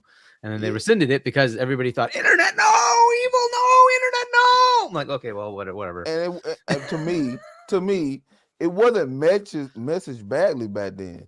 The problem was the media took it and they went on that hate campaign that you said the internet the connects watching you and all this other extra stuff. But I also remember them saying, that was a weird time because your phone watches you today. But I also remember you were able to trade those, like, so the license be on your system, right? You were able to trade those games in, and the license will revert back to that disc. So it still should be that way, I think. But I don't know. So they still should be able, the used market still will be able to get their games and everything. Exactly. So it gives you the benefits of both worlds, right? So essentially that's my takeaway from this is like, this is fantastic. It gives me everything I'd want from physical and digital. The reason I tend to like digital is because I can do play anywhere and I can take that license with me wherever. So that's very convenient. Physical, on the other hand, really is useful when you have multiple boxes, right? It's like, or you just trade with your friends, or you just want to sell it afterwards, right? So it's just very convenient to have that because then I can just take the disc and put it in another box and, oh, you guys can play over here. So, you know, it just makes that part of it. So I buy a lot of the Lego games that way. So if kids come over, here's the Lego game, just go play over there. Right. And now I don't have to worry about them like being in my, my main system. Hang on. We got this thing. Kingfish, 200 joules. Jamming. Shout out to Kingfish. Yes. Exactly. But yeah, so overall, I like what Project Positron is doing. I hope they bundle all of this together into a massive announcement. And I think that was what you're referring to, WebDave, with the super chat I had before at ILP, which is what I think they should be doing. And I thought I already said this in everybody's podcast, including this one, but basically there's Summer Game Fest coming up, right? And some Gamescom is coming up. And at that, you have opening night live with Jeff Keighley, right? And you are now going to an audience that has very little interest in the Xbox ecosystem, right? Europe is just, they're not into Xbox. They're mostly PlayStation. They're also more prone to buying physical over digital than in the US. And this announcement from PlayStation is going to be ticking them off a lot more. They also like retail physical sales because that's what the retailers there like to do. And there you actually do have market, sales and whatnot. So it's an open market. And here you have price fixing, whatever you want to call it, but basically retail suggested price. And therefore they can't really come down from it. So when you try to get it, it's the same price everywhere. That's not the case in Europe. They're not allowed to do that. So any retailer can sell it for whatever price they want to, which is why you get discounts there. You get better, sales over there. It's because they're willing to take a bit of a hit on their store, margin to get the sale. So there's a lot more of that, and that's why they are looking to. So it's an interesting place to make that announcement, but bundle the whole thing together. Say we're not getting rid of physical. We're still going to keep doing it. It's not like a majority of their gamers actually do it anyway. What loss is it to them? Is it that big of a deal? They're the challenger. take any advantage you can get, right? So is it a hit? It's a minor hit because the majority of their players are still going to buy digital anyway, right? A lot of their players are going to be on Game Pass. So they're not going to go with physical anyway, right? So fine. For those who want it, though, you still have it. How do you do that? Create a drive, allow people to buy it this holiday, put that drive on your Series S, Series X, because there's now digital Series X, and say it's available for PC and Helix going forward. And then double down and say, with Helix, we will still support physical games. Boom, mic drop. And there you go, right? You have this disc to digital program. We're going to continue with physical. You will still be able to buy and trade your games. No issues. And we're going to give you a drive that you can plug into your current digital only console. And that way, if you wanted to buy a disc, go ahead, right? Just win all around. Now, I understand that there are economics to that, right? They want to be able to say it's a digital console and took more of a hit to sell you that console. And on the assumption that you're going to buy more games digitally and they make more margin on that. Too bad. As a challenger, you need to kind of just let go of all that and say, do whatever it takes to capitalize on what your competitor just did to the market. And you have an opportunity to throw egg on their face, right? And Asha's really good at reading the room. So my assumption is they've already been talking about this. If they haven't, that'd be really foolish. I'm sure they're talking about this. And I hope they do that at Keely's show. Mic drop moment. And why I say it has to be there, people will say you could just announce it wherever you want. No. Nope. You want to announce it the same way PlayStation did in PS4's announcement, where everything Xbox said, they did the absolute opposite. And for everything they showed, there was a massive cheer. And you want that viral moment to go out there, right? That's why. You want to do it with a crowd reacting to the actual announcement, bullet by bullet, right? To say, all right, we're going to do this. We're going to keep physical. Boom. We're also going to expand 32 months of membership. Just don't wait too long to announce it, please. Bunty, I agree with you. Good point. Man. Go on. And Spartan with 20 joules. So ONL is in a few weeks, right? So it's not too far out. So, beginning of that, it's like a Tuesday or something. I think it's like Tuesday or Thursday or something like that of the Gamescom thing. They're going to be putting this out. So they're going to be there anyway. We already know that. There's going to be a fan fest. We also know that. Yep. Right. So, and they're going to have COD and Gears and a whole bunch of games there. They should just have this at Keely's, right? Have an announcement at Keely's because of the eyeballs that are going to be there. It's European theater. There's going to be like 10, 20,000 freaking gamers there, right? A ridiculous amount. And you get it out to millions of people who are going to watch, right? To say, here's our announcement. But it's the crowd reaction plus, like, there's going to be people who clip it and put it out. And there's going to be tons of virality because of the current actions of PlayStation. There's going to be people saying, but here we go. Xbox says the opposite. And you get reaction to that. You like hopefully engagement from that to have people come to your ecosystem, right? So I would go even further and do some crazy things, but that's on Microsoft if they want to invest, is to say, oh, you don't like where PlayStation's going? In January, you're no longer going to get physical games, but we will. Yeah. But here we go. We will have a program where you can trade in your PlayStation and all your physical games, and you can get the Xbox and the physical equivalents. Ooh. That's Come on over. Punch. Gut punch. Oh, you're really Come on over. Yep. Right. Look, if you want to play the game, if you really want to go after your competitor, when they go like this and people are pissed, give the opportunity to the customer to say, screw you, I'm going over there. Yep. Especially if the price point of entry is very low, say like $50, we'll convert you. Hey, everybody talks about the library problem, right? Yeah, that's one of the things people say. There you go. There you go. That sounds great. And the thing that when Hargeet said this, and I was like, man, this is really good. And timing is everything, like Hargeet pointed out. Now, if it's not ready for this, maybe it's the 25th anniversary, or maybe it's at the Game Awards show. That would be another bunch of eyes on the Game Awards. That would be another maybe place they could do it. I agree with this. Sooner the better, because you don't want them to be into the ecosystem any further than they are now. At Spartan 6616 celebrates 30 months of membership. Thank you, Spartan. I appreciate that. That's what's up. That's good. Nice, There you dude. go. There you go. So, but You go know, ahead. one of the things that they will have to contend with is cost, right? Right now, even after the increase in price, it's like they're losing 100, 150, right? But here's the thing, and you have to just think outside the box. You have a 25th anniversary edition Xbox, right? There's nothing saying that that can't be a special edition box at a higher cost. And you can bundle in 2 big games that you're releasing that are current gen only this holiday with E-Day and Call of Duty, right? You pick whichever one you want. And you say, well, maybe you have both bundles, right? Okay. And it's not going to be cheaper.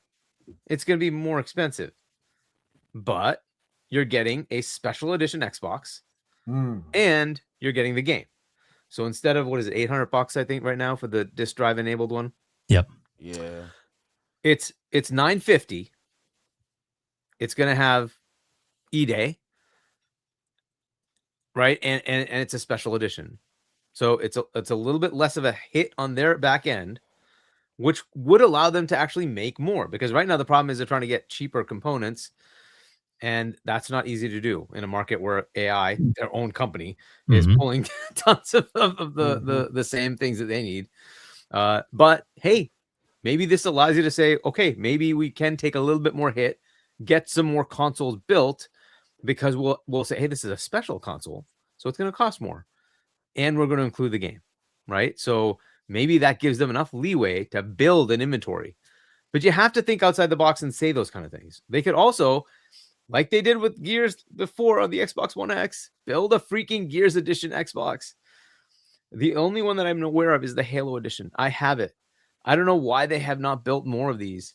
But like that Gears, if they can make a fancy Gears Series X, people will line up to buy it. And you don't have to charge base cost. You can just like you have at your design lab today, you had to have there's an extra charge to do that. No problem. People will pay. People like personalization. Let them, right? And you're not changing your pricing. Your standard price is still that. You could also just say, hey, the majority of the boxes, you don't even have to say it. The majority of the boxes you build from now to the end of the year will all be the special edition bundle. It's going to be the 25th anniversary or the Gears box, if you can build one, and and bundle it together and say it's going to cost more. It is what it is, right? And that way you can get it out there and try to bring customers in. They have to think outside the box and do these kind of things. There's just no easy way around it.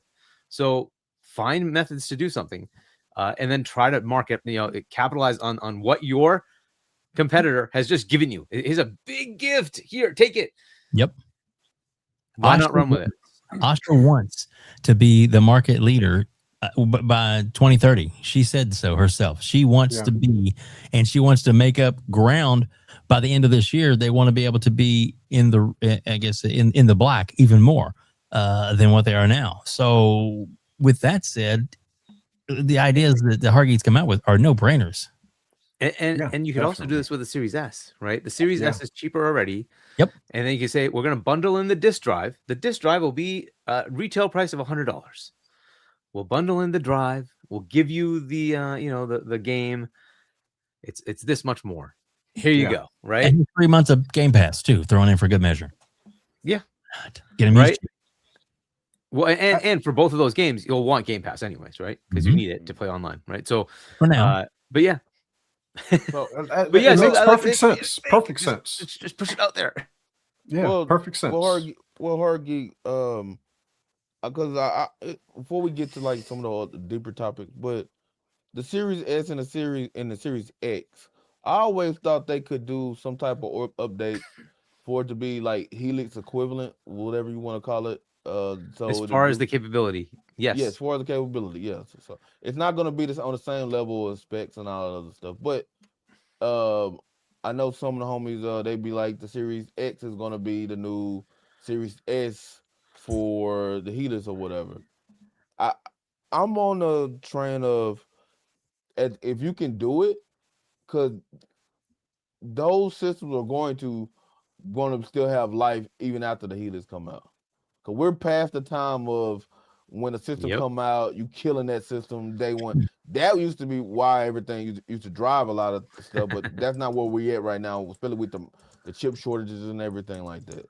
So I'm with you. I'm with you on just about everything you said. But I just want to know what is going to be the selling point, because it looks like she's making some changes of the Helix. We don't know for sure. That's what I'm saying. It looks like. Yep. Because the memo that did come out said she is looking into some type of changes. So, but maybe the changes for the better. Maybe. Wait till we get to that Steam thing. The big question is, are they going to subsidize, which they likely have to, subsidizing the current consoles? Yeah. And if they're going to subsidize, are they looking to make the console cheap enough to be reasonable in the market? And if that's the case, are they cutting back specs? Are they going to take a bigger hit? How do they plan on making that happen? Right, that's all up in the air. But here's another thing that, like, as far as what you're talking about, so both generations will probably continue for quite a while, right? So Series S and Series X will continue for quite a while. One of the other things they did, if I remember right, and maybe you can remind me if I'm wrong on this, but I thought there was like you could buy the Xbox One X, and then there was like a trade-up program when the Series console, the Series X came out. Yeah. If I remember right, there was like a trade-up, right? Yeah. So they could do something similar to that and say, hey, you buy this and there'll be a trade-up program if you want to buy Helix later as well, right? So your investment will carry forward, right? So these are things they can just put out in the ether right now, and people might just be interested in like saying, oh, well, at least I'm future-proofing. I can switch over. I'll still have disc support. The other cool thing is that like retailers are going to be happy to hear, wait, you're still supporting physical? Mm-hmm. Cool. I guess I'll be supporting the platform that keeps my store running. So I'm going to push the Xbox and Nintendo more than I'm going to push PlayStation, because at least up to now, Nintendo also has not rescinded their physicals either. Right. So they're going to keep doing Nintendo physical. said like physical is like 38% of their whole thing. So they're going to keep going. And then Xbox will be the other one saying, we're happy to keep doing physical as well. So the retailers over in Europe are going to be much happier saying, oh, okay, we can continue that. And then you go to Tokyo Game Show, same announcement, right? Say, hey, we're just going to reiterate, we are fully on board. Here's the release date for the drive, blah, blah, blah, etc. Right? And then this start getting going. So Sega also wants to keep physical going also. Yeah. Believe it or not. Yeah. Do you think they'll do like the Helix, like how they did the new rocks versus the old rocks? Like they just upgraded them. Like, do you think they'll do the Helix like that with the Xbox Series X? I mean, like that. What do you mean? The ROG Ally? You talking about how they had the newest update coming out to it? Is that what you're talking about? Yeah. Yeah, like you know how some people already had the older ROG and they just sent the old, like they updated. I got what you're saying. UI. Yeah. As far as like bringing the feature set of what what capabilities the Helix will have, will that OS come back down to the Xbox Series? I think it can. It's up to them if they want to do it, right? I don't see why not, but that's up to them, right? It becomes a pretty good selling point. Yeah. I'm gonna say this, and this is my only with the Helix and everything. $1,000 console is gonna be a hard sell for a lot of people, especially in the economy we in. They have to find a way to get that price down. I 100% agree. I don't know what to. I mean, but saying $1,000 in a stack is gonna be hard for someone like, hey, Johnny's mom saying for Christmas buying $1,000. Like that might be the only present you get this Christmas and your birthday. So it's a lot of money. So no, I agree with you. And go ahead. Sorry, go ahead. Oh, my bad. That's why I asked that, because I mean, like I was saying, the Series X is still like up to par. So like for the people who can't upgrade to the Helix, why not just upgrade the X up to what the Helix is? Well, not like to its standards, but up there. Yeah. Yeah, so the headaches here are that you already have an established console that's already $800, right? So to come in lower than that will require you to make those consoles cheaper. How that happens, I don't know, right? They need to figure that piece out. But I agree with you. I think like $700 is when the industry started like saying, "Ooh, that's a lot." So when the PS5 Pro announced at $700, No, that's when we 900. started to see like the wow, that's a lot of money, right? So I think 700 is kind of as far as you can really go. 600 is more reasonable. But the problem is, how do you do that right now? How do you get it down there? And you know what?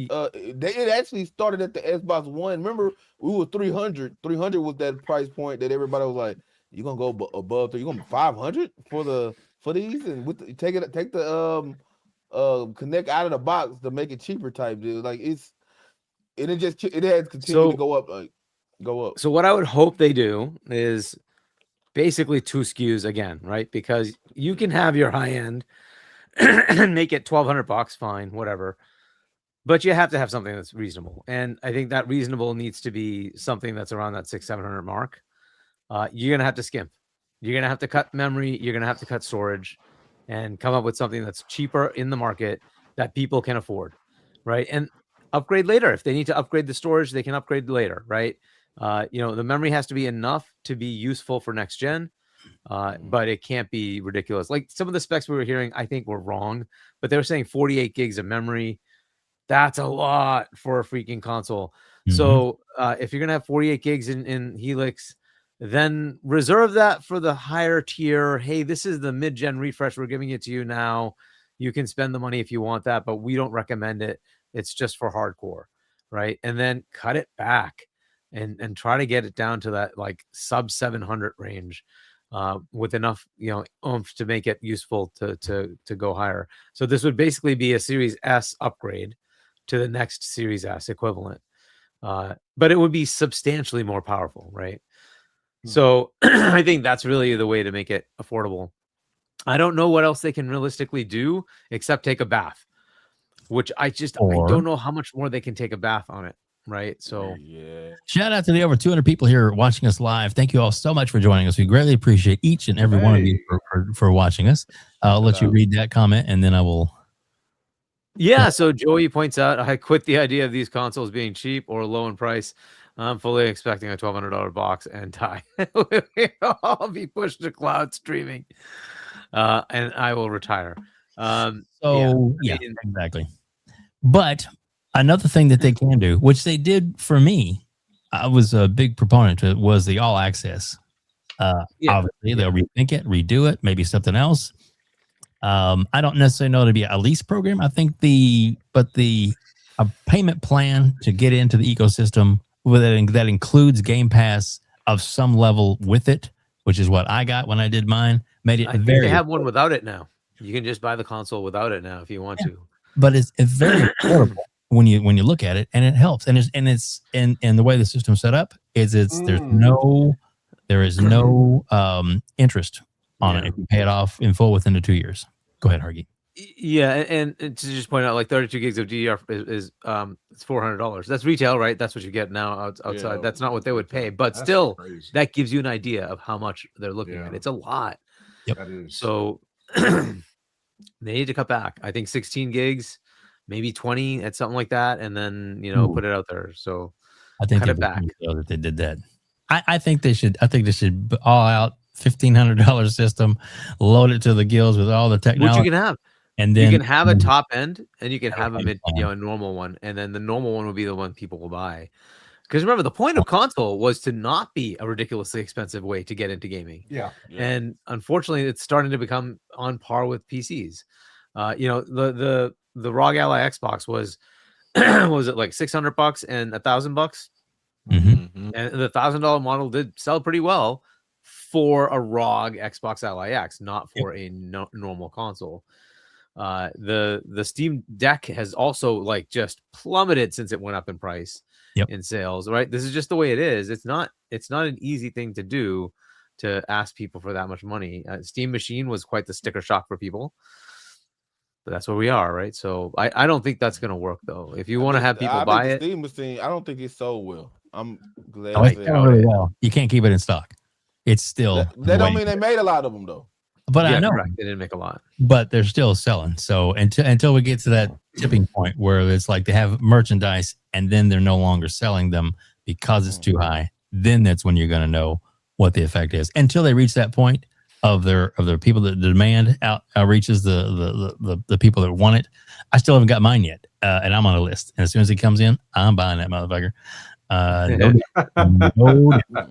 I got the money already for it. I'm getting one on the list to get one. It's just a matter of it is not available at this time. But once it's available, by God, I'm buying it. Why? Because I'm a gamer, and it's just what I do. I mean, I am at the age where I'm getting ready to retire in a couple of years. So what the hell else am I going to do? Play games, man. That's just what I do, right? Hey. So exactly. It's not for everybody. Cocaine and hookers. That's also well, you know. We did have a guy that did that right when he retired, and 2 years later he had to come back to work because he spent all his money. Oh man. Yeah. This is an interesting point, right? At like the 16 gigs of memory for 4K. Understand that a lot of what they're going to do here is upresing, right? They're going to do a lot of AI ML based upresing. So they don't need to have the same level of textures. They can cut it back, and then just use the power of the machine learning capabilities built into it, the AI capabilities, to upres it. So look who it is. Joey. My brother. How we get into this fun topic? Yep, let's pull this one up. This is one of the big ones. So let's get into it. Hargeet. All right. So from Rockstar Games, Grand Theft Auto 6, an extended look, premieres on Netflix Thursday, August 27 at 3 p.m. Eastern Time. And then Joey writes back, why do I have a feeling that Netflix will produce a high-budget TV show or movies of GTA? Y'all really think Netflix only wanted to stream the gameplay reveal, or other things were also discussed with Rockstar Take 2? Yeah, I think there's more afoot, but let's see. Let's see. This should work. Fingers crossed.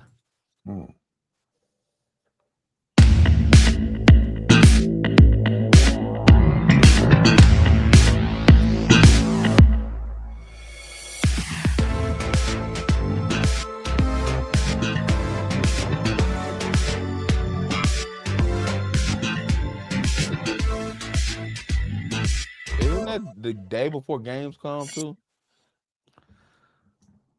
Could be. I think it might be.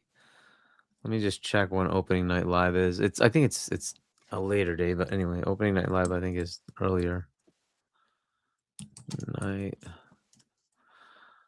It's 25th. Okay, so it's 2 days after. Yeah. There you go. Stealing the thunder. Good point. Good point. So, Art, what are your thoughts on this, man? You think this is smart? I mean, they've been holding that trailer out. People still haven't seen gameplay yet, and this is a deep dive, right? This is not just a 10-minute look. It's like a 20-minute look, from what I understand. Yeah, I mean, it feels much more like a developer direct type of thing. Mm-hmm. And if that's the case, okay, cool. We'll see how Netflix does with that. I also would not be surprised if this is a foray into Netflix doing some sort of transmedia partnership here to do a GTA type thing in a mini series, TV series, or movie. It would not surprise me, right? This has kind of been the push going into a lot of these things that they will all want transmedia. So why not? It is a viable thing to do. As far as like the announcement being there or whatever this dev direct type thingy is, okay, like it's an interesting thing to move it to Netflix.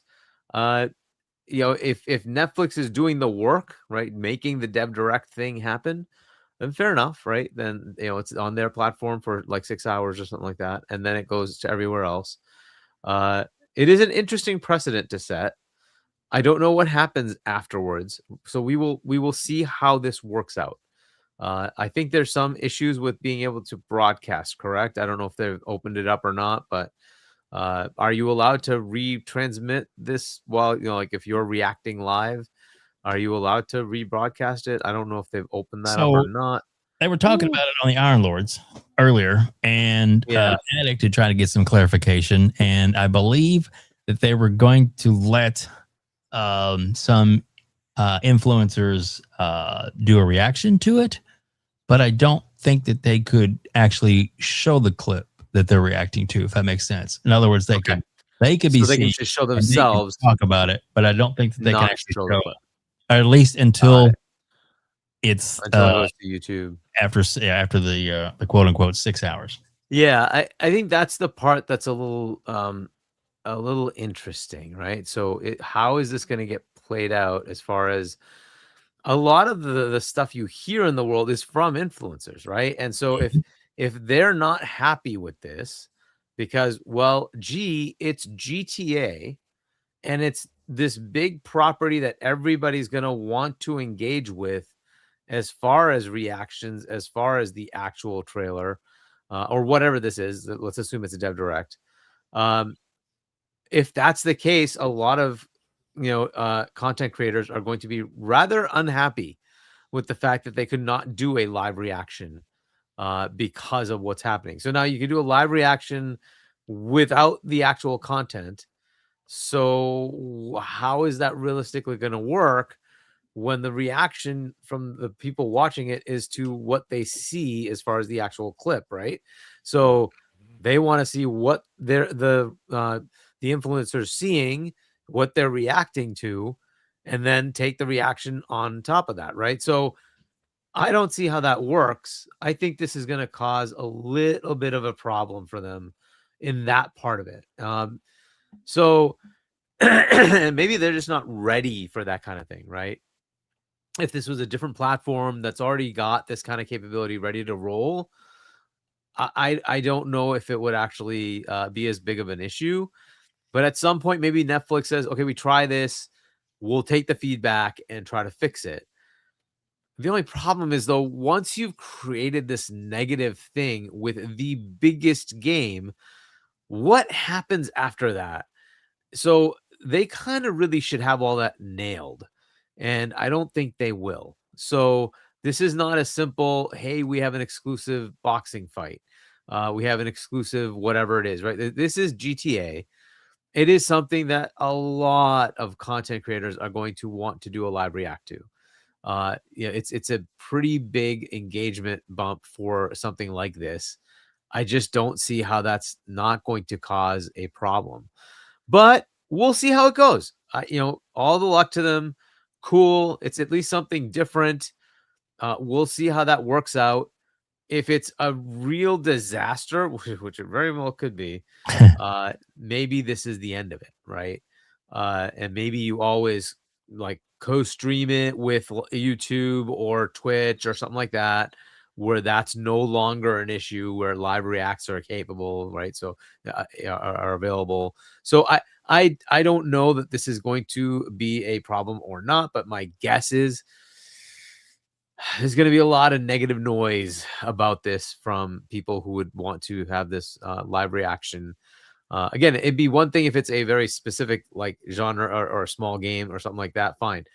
But it's GTA. It's like, it's a generational game. It's something that has huge, like, just think about how many people have watched the trailers already, and it's in the deca millions.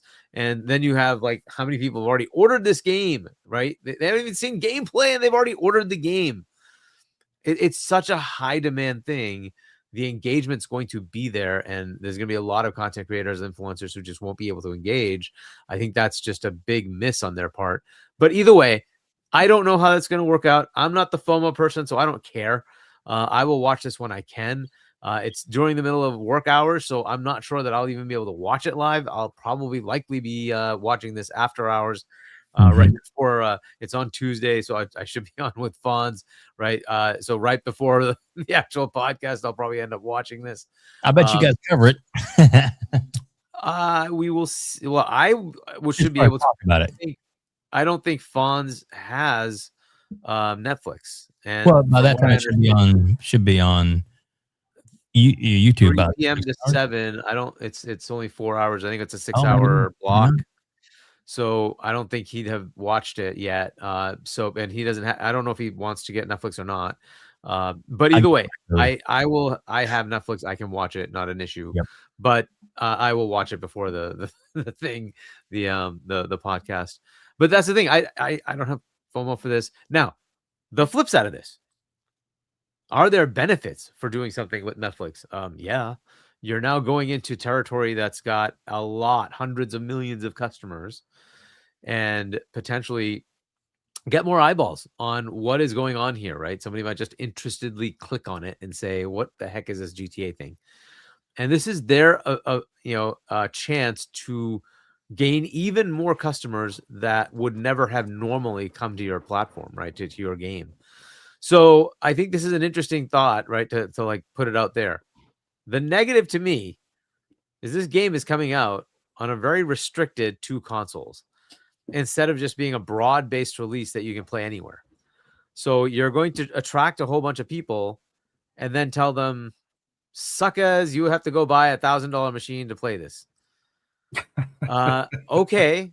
That's not a great idea. And this is a singular thing with just GTA where they stupidly don't put this on PC. I don't understand why they do this. Oh, we want to get the double dip. Okay, dude, who cares? You're going to now put this out to 300, 400, whatever million, people on Netflix and tell them, hey, if you don't have a PlayStation or Xbox, F you. Too bad. Suck. Go away. Like what kind of world is that? Like that just makes no sense. Right? There's not going to be 100 million consoles sitting around to buy. That's not going to happen. But you know where they could engage? They could engage on PC. They could also, for those who love this whole streaming thing, they could engage there. Is this game going to be available streaming? GTA 5 is not on GeForce Now. I doubt GTA 6 is. I don't know that xCloud is going to have it either. But it's not a Play Anywhere title. So there's a lot of headaches here, and this is something that they need to like. Okay, you're going to go down this path. Cool. I like the push. Cool. Okay. Don't like the exclusivity thing where it's locked. That's stupid. But if you're doing this, then understand that you should have made this game available to more people, so you have that reach to go with it. But this is a choice they made, right? So fair enough. We'll see how that works out for them. There you go. Who wants to go first? I'll go. Go for it. I feel this is the only game that can do some bullshit like this. I'll be honest with you. You basically put a what you call it, a trailer behind a paywall.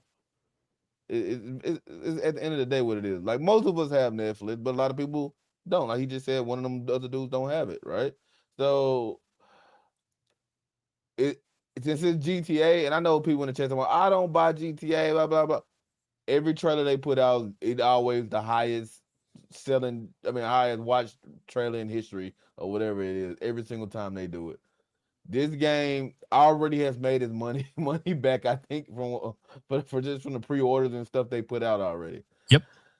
So it's only maybe 3 games that can do bull like this. And Microsoft own one of them with Kai. so well, other than that, I'm gonna watch it. They got me. Now I got a real all the services they put it on. All the services I get free for streaming for the company I work for. The one I don't get is Netflix. Now I gotta go get Netflix because I'm gonna be at work just like everybody else, looking at it on my phone or on my ROG or whatever I look at it at. I want to be in the know. I want to see what it is. Now, I did hear some stuff about they don't. I forgot who. I don't know if I believe it or not. They saying online is gonna be, it's been internally delayed or whatever like that. I don't think they released that game without online being at least shown. Cause I think like last time it was a month after the game came out or something like that when 5 released. Because that's their money maker. Online is their money maker. Online is going where they buy the short cards and everything else from. But do we even know how long this trailer going to be? I've heard it's a 20-minute deep dive. That's crazy. You see gameplay, and you'll see maybe some aspects of how they built it and everything. What it took to put it together. They can do some bullshit like they can put this out without having gameplay. Not showing you real game. They could not now. They can get away. They can get away with it. No. And nobody else say nothing. They could. They could. They could 100%. No. Cinematic and talk. That's all they can do. No. What happened? What happened? Oh no! How terrible! That's just awful. How terrible. Oh no! It does sound like it's a dev direct. I would hesitate to say it's a good idea to not show gameplay, but it very well could be.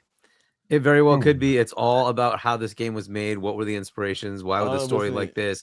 It could all be that, and you still don't have gameplay because you know what? It doesn't matter. Like you pointed out, Ray, they already made the money back. They don't care. Right? They don't care. It's true. And people don't pre-order. A lot of people who don't pre-order. There'll be more sales before this game comes out. They already made their money. They could absolutely do it. They don't have to hold to any standard at all. They could do whatever they want. This game is probably going to end up being how many was it, 200 million or something like that copies that the other one sold, some weird crazy number like that. This is going to probably end up being the best selling game of all time again. Mm-hmm. I don't know if it's going to live up to the hype. I'm not saying that. Right. But people I think I bought 2 to 3 copies of this game. I don't even know why, because I don't live in the GTA world like that.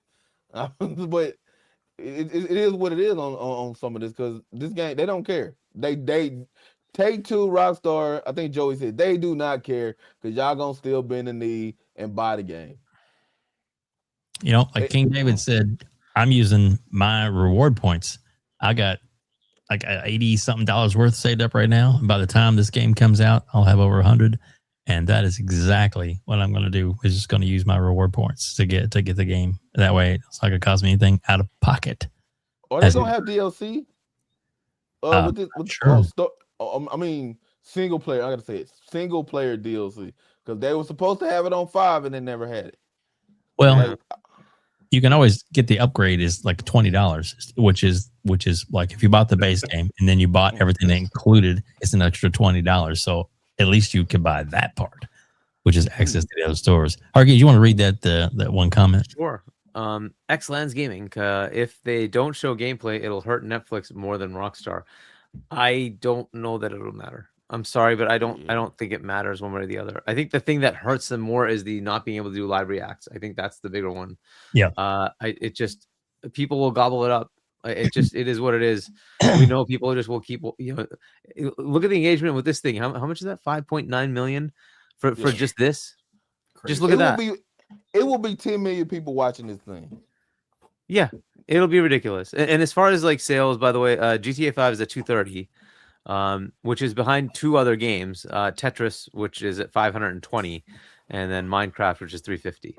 Mm-hmm. And Tetris will put out decades and decades and decades before the last GTA. Yeah. And there's been many versions, right? That's all of them cumulative, all the different versions of Tetris, 520. The singular game that with the most is Minecraft at 350. Isn't that crazy? And now I'm just bringing it in house.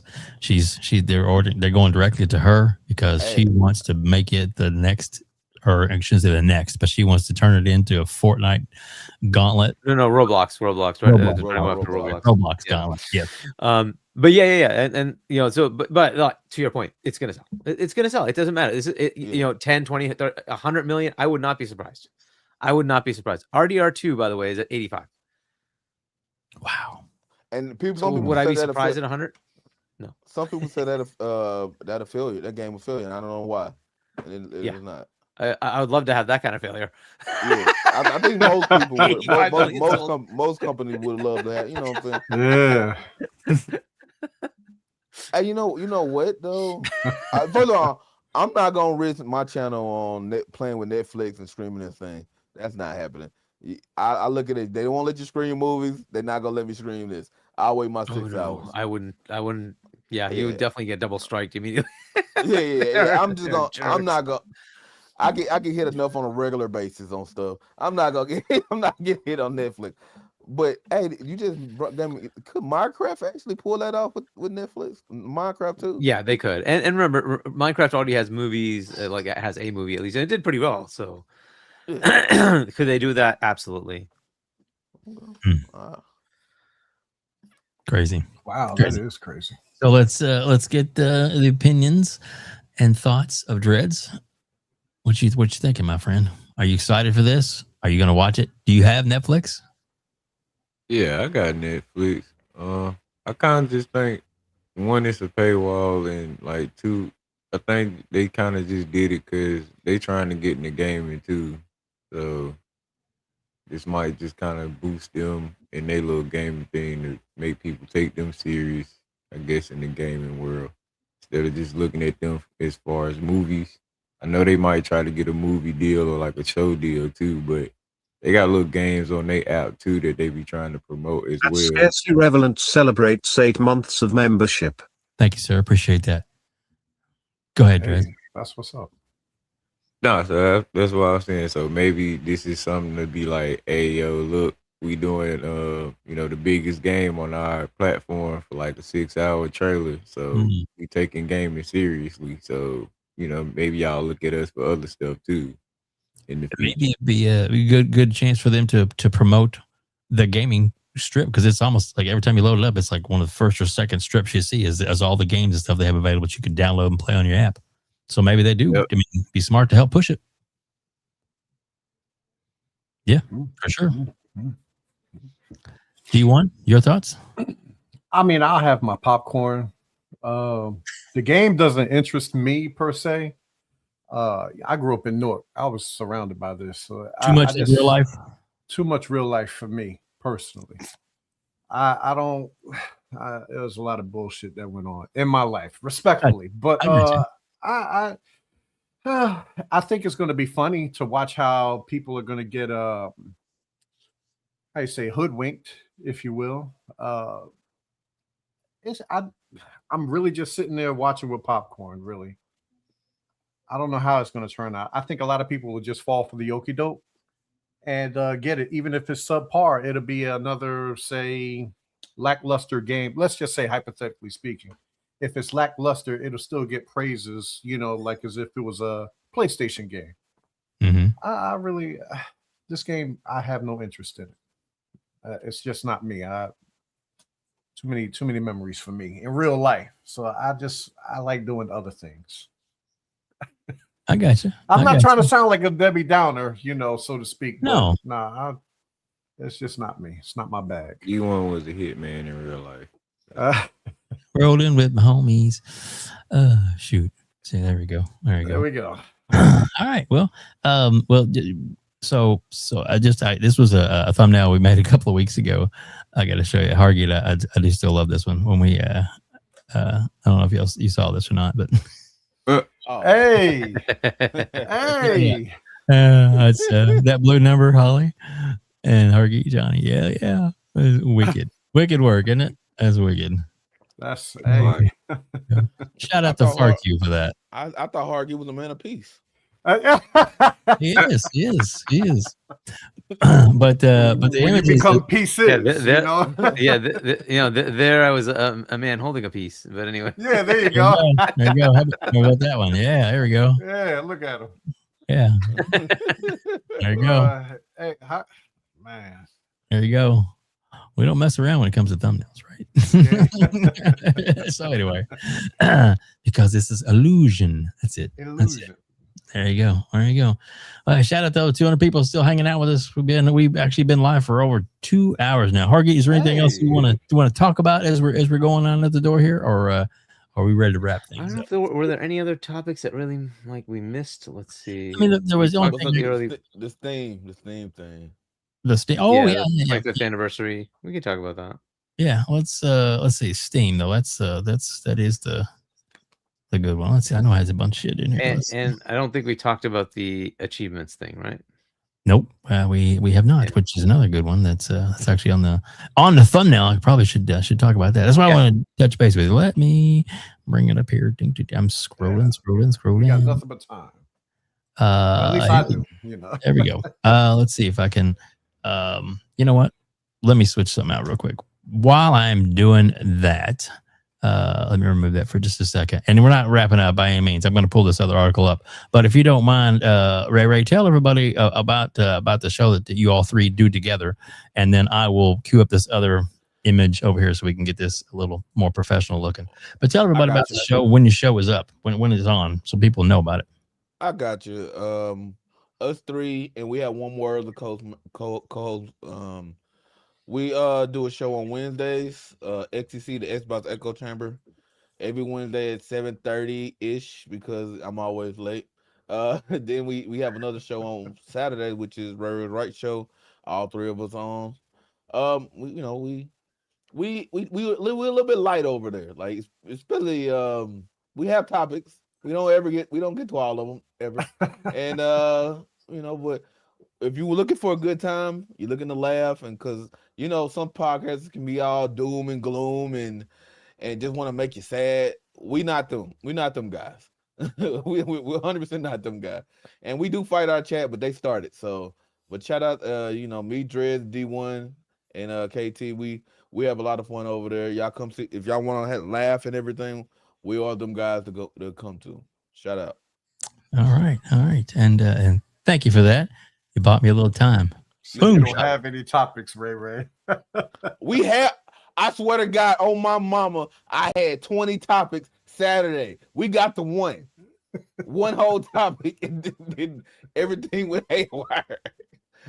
There we go. And shout out to the reason we're pulling this one up is kind of a twofold, because there's some the nice thing about what Microsoft is doing now for the 25th anniversary is they are actually incorporating a lot of the community's artwork. There's some amazing members of the community that do really good art, including Ben Kenobi, who we've met personally. Super nice guy. Hang out with Ben in LA at the showcase and everything. Super nice guy, and he does a lot of great stuff. And a lot of those things are now available online on the Xbox, where you can just go in and you can make it your background, all kinds of different things as well. But with that, there are actually some of the ideas that they had for some of the new trophies. So Hargeet, I'll let you talk about the trophies, and what are your thoughts on this? Yeah, so it looks like we're gonna get the equivalent of what they get for a full platinum level trophy for finishing the entirety of a game. So you'll get like an emerald, I guess. Is that what they're saying? An emerald badge that tells you you've platinumed the game. Whatever their nomenclature for that will be, we'll see. But it looks like that's coming. It also looks like it's gonna hit your older games, right? So hopefully it'll do that for whatever you've already gotten 100% on. So we'll see what that looks like. But look, I've never cared about this, but apparently there are many people who do. Good for them. This does I play games to play the game. I rarely go and try to 100% it in achievements. I just try to finish the game, and I generally try to finish the storyline stuff that I can. So if there's an RPG and there's a lot of side, story stuff, I'll go do that. But if there's capture 5,000 little stupid thingies on the map, I don't care. I'm not gonna spend my time doing something like that, right? So because I just want to go to the next game. So there's a lot of games I don't have 100% on, right? But there's a lot of games I do have 100% on. And so is it good to get this? Sure. But we'll see what that looks like. I don't know if it does it retro or if it goes forward. But they are looking at doing something that gives you a badge, right? And 100% whatever trophy equivalent that you get from the PlayStation side. And we'll see what that looks like. If it's just a badge that shows up, great. Does that mean anything? I don't know. Is that going to be something in your profile? This is how many you have, right? Like you have this many emerald trophies.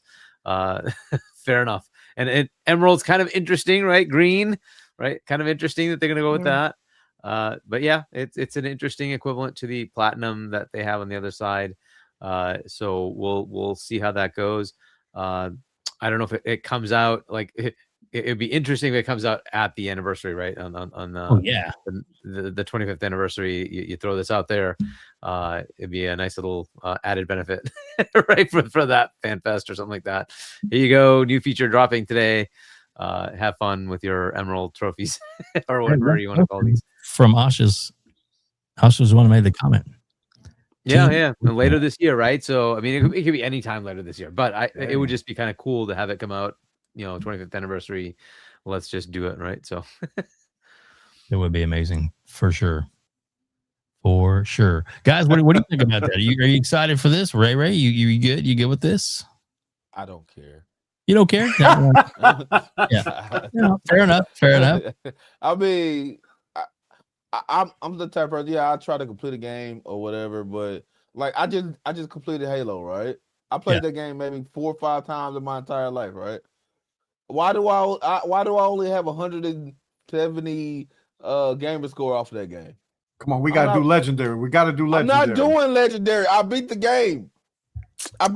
D.ONE. I didn't get 500, 1,000 achievements gamer score. I didn't get it. I don't know why. I'm not keep playing with them. I don't care about achievements. I care about achievements. I don't care about 100% completion of achievements. I got some more skulls to hunt. Fuck them skulls, D.ONE. Fuck them skulls, D.ONE. Well, that make you a skull fucker, but Yeah. Hey, AEC is around here, man. But yeah,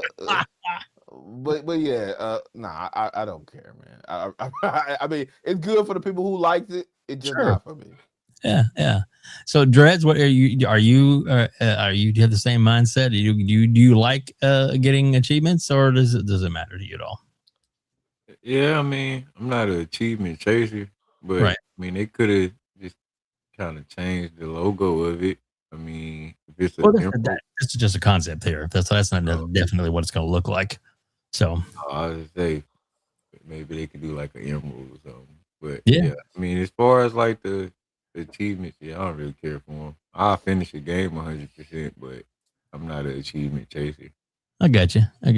Well, yeah. D.ONE, what do you think? If the game is good, I could take it or leave Random it. commentator Met celebrates 10 months of membership. Thank you, sir. Appreciate that. Hey, that's great. Shout out to you, random commentator. No, to answer DREADZ's question, if they have fluid masters in the game, of course, I would make sure. No. Stop this now, please. Stop it now. I guess nobody's familiar with fluid masters. Daddy, chill. So anyway, I could. To me, hey, if I get it, I get it. If I don't, I don't. I can take. I'm more or less like on the Hargeet and Ray side. Hell, even DREADZ. It's like, take it or leave it. There you go. It doesn't bother me. For me, gaming is just being online, having a great time with your peoples. Laughing. Yeah. You're getting away from everything else. You know what I mean? That's what I'm about. There you go. And then some people really enjoy the achievements. I mean, personally, I don't have very many achievements. Some people even looked at me and be like, I thought you were a gamer. You've been a gamer since Pong. Yeah. But my achievements, I was like 20,000. Randall Thor? Oh, you mean this guy? The man with the million. Yeah. Right. See that? He needs that, Yeah, he does. That's actually him. He recorded. He made that for us, so we could use it. Yeah, because I had a clip of me. He goes, let me do something better for you. He said, record it. Okay, so I did, and there you go. Hey, yeah, smooth. Yeah, exactly. Yeah, exactly. Shout out to Randall Thor 19. He's amazing. But yeah. So and now Mr. Boomstick is past the 1 million mark, and he's on his way. His goal is to try and get to 2 million. So we'll see. Is he past 1 million or is he past 100,000? No, he's past 1 million. Wow. Oh, that's shit. crazy. I thought he did 100,000. I'm like, oh, nah. I think man, so. I think it's 1 million, isn't it? Okay. Well, I might be wrong. No, he was supposed to go on video when he hit 100K. Was that what? Subscribers, right? My bad. He's probably out there soaking his hands in Epsom salt every night. I was about to say, this is a fallacy. I misspoke. You know what? I'm a failure. Talos Ray, greetings to you, sir. What's got to say about that? All right, so yeah, all right, so Hargee, let's go. Yeah, he's at 98.5 right now. So oh, well, there you go. There you go. Yeah. Hey. Sorry. No, I was wrong. I misspoke. It was my bad. My bad. Hey, the fuzz. What's I going give on? a lot of credit. I mean, he has retired. So what else he got to do, right? Achievement award. Hey. That's it. Achievement hunting. Stay long. I'm just kidding. Dog one. All right. Anyhow, sorry. What were we? I think we're wrapping. I think we're going to wrap it up. Let's just wrap it up for today. Yeah, so I don't know if we wanted to talk about the 25th anniversary background or whatever, but yep. Yeah, I You don't know if know you have anything lined up us. for it. Well, you know, I do have a lot of. And it's hopefully just a short, just here is something cool. Yeah. If you know anything about us, we can keep a podcast going for a very long time. That is very not true. Not even trying. There we go. So let's always read the top part, and then we'll go back and show some of the items there. Yeah, celebrating 25 years of play, new community designs, Xbox updates, FanFest, tour dates, and more. All right, so community created Xbox designs. Ooh, look at that. Mm-hmm. Pretty good ones right there. Yep. Looks pretty cool. The little kids over there. That looks pretty nice. All right, and then let me maybe make that a little bit. So you want me to read the and Ben Kenobi, both the designs that are available. Very cool. So let's see, on the console, it's just talking about the how you actually make them happen, right? So these are already available, I guess. Is that right? Mm-hmm. Cool. And then we have the anniversary badge. Is that FanFest? The FanFest one is up there as well, but I don't know if that's okay. So this is just if you're yeah. If you go back up though, is that like what is the criteria for that? Is it just it's available to everybody? Getting today. Players who sign. Yeah, okay. On console, PC, Xbox, mobile app will receive the 25th anniversary profile badge. Oh, okay, cool. You just have to sign in. Okay. Yep. Nice. The badge will be available through the end of 2026 and can be displayed on your profile. You just have to sign in. All right. Awesome. Yep. It's pretty awesome. For sure. Game Pass collections. Okay, what's this about? To mark 25 years of unforgettable games, we're bringing a specially curated celebration of Xbox history to Xbox Game Pass. These curated Game Pass collections will bring together memorable games from legendary franchises that defined each generation of Xbox, playable on console and or PC. Relive or experience for the first time the classics from the original Xbox and keep the fun going as you journey through other favorites across Xbox 360, Xbox One, and Xbox Series X and S. Enjoy beloved titles like Fable Anniversary, Halo Master Chief Collection, Fallout 4, Psychonauts 2, and much more in this special tribute to the games that shape Xbox's 25-year legacy. Yeah, so basically like a special tab that you can get to just have them all curated right there together for you. Nice. Pretty cool. Yep. And then the tour date. Okay, and then we have the dates. We already have the LA one, obviously. Cologne. That will be that one. What was that? Sorry? FARK QUE is trying to get into that one as well. Oh, very nice. Yeah, yeah. So that's Gamescom. Tokyo, that's Tokyo Game Show. I don't even know what the London one is. I'm not sure if there's anything special going on there, but they have one there. And in Mexico, same thing. I don't know if there's like a PAX something going on in Sydney or something. I think so. What that is. I think so because I know like some of our friends of the show, like Epic Treasure and Doom Cutie that live in Australia are trying to get in, sign in for that one as well, which would be awesome. Yep. There's one in Toronto as well. And then Seattle, more info coming soon, and that is obviously going to be around the anniversary date, which would be the 15th of November, right? So we'll see what they do there. But yeah, yep. Good stuff. I've heard a rumor at the 25th anniversary one is supposedly in Seattle. Now this is just a rumor, and this may or may not happen. That there's a possibility that they bring out some of the really big guns for the actual anniversary, and the possibility that maybe some content creators that you may have been to one of the other ones that you might get an invitation to come to the big stage, as it were, which would be Very nice. Very nice. We'll see what happens, but that would be amazing. But there's like, you know, the rumors that, you know, 25 years ago, you know, The Rock came out with Bill Gates and they sold the first original Xbox. So who knows what they could pull out of their ass or out of their sleeves, as it were, coming up. Well, it'd be kind of cool.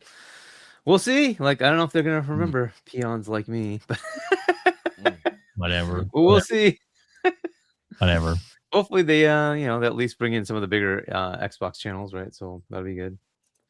That would be good. That would be good. You never, like I said, you never know. And I don't think that it necessarily it's necessarily the size of the channel. I think it's some of the people that have been around with them since day one, kind of thing. You know what I mean? There's a lot of people that have been around that have struggled hard and worked really good for the brand. And I think maybe that's some of those people that they I mean, Hargeet, you and me and a bunch of our friends that were at the short are actually getting WebDave, did you know having mythical creatures such as elves or lawn gnomes for example on your show is tax write-off? Ray might want to cut. Hey, yo, I knew it was a matter of time. It was a matter of time. Oh, wow. Damn. Hey, DREADZ. That's where you go. Oh, wow. Holy crap, man. Now, DREADZ, do we not have the gnome sound on our board? I thought we did. I don't know. You can check. There's no gnome sound. No gnome. Are you sure? Gnomes don't exist. You know, Ray, let me look. I want to make sure on that one.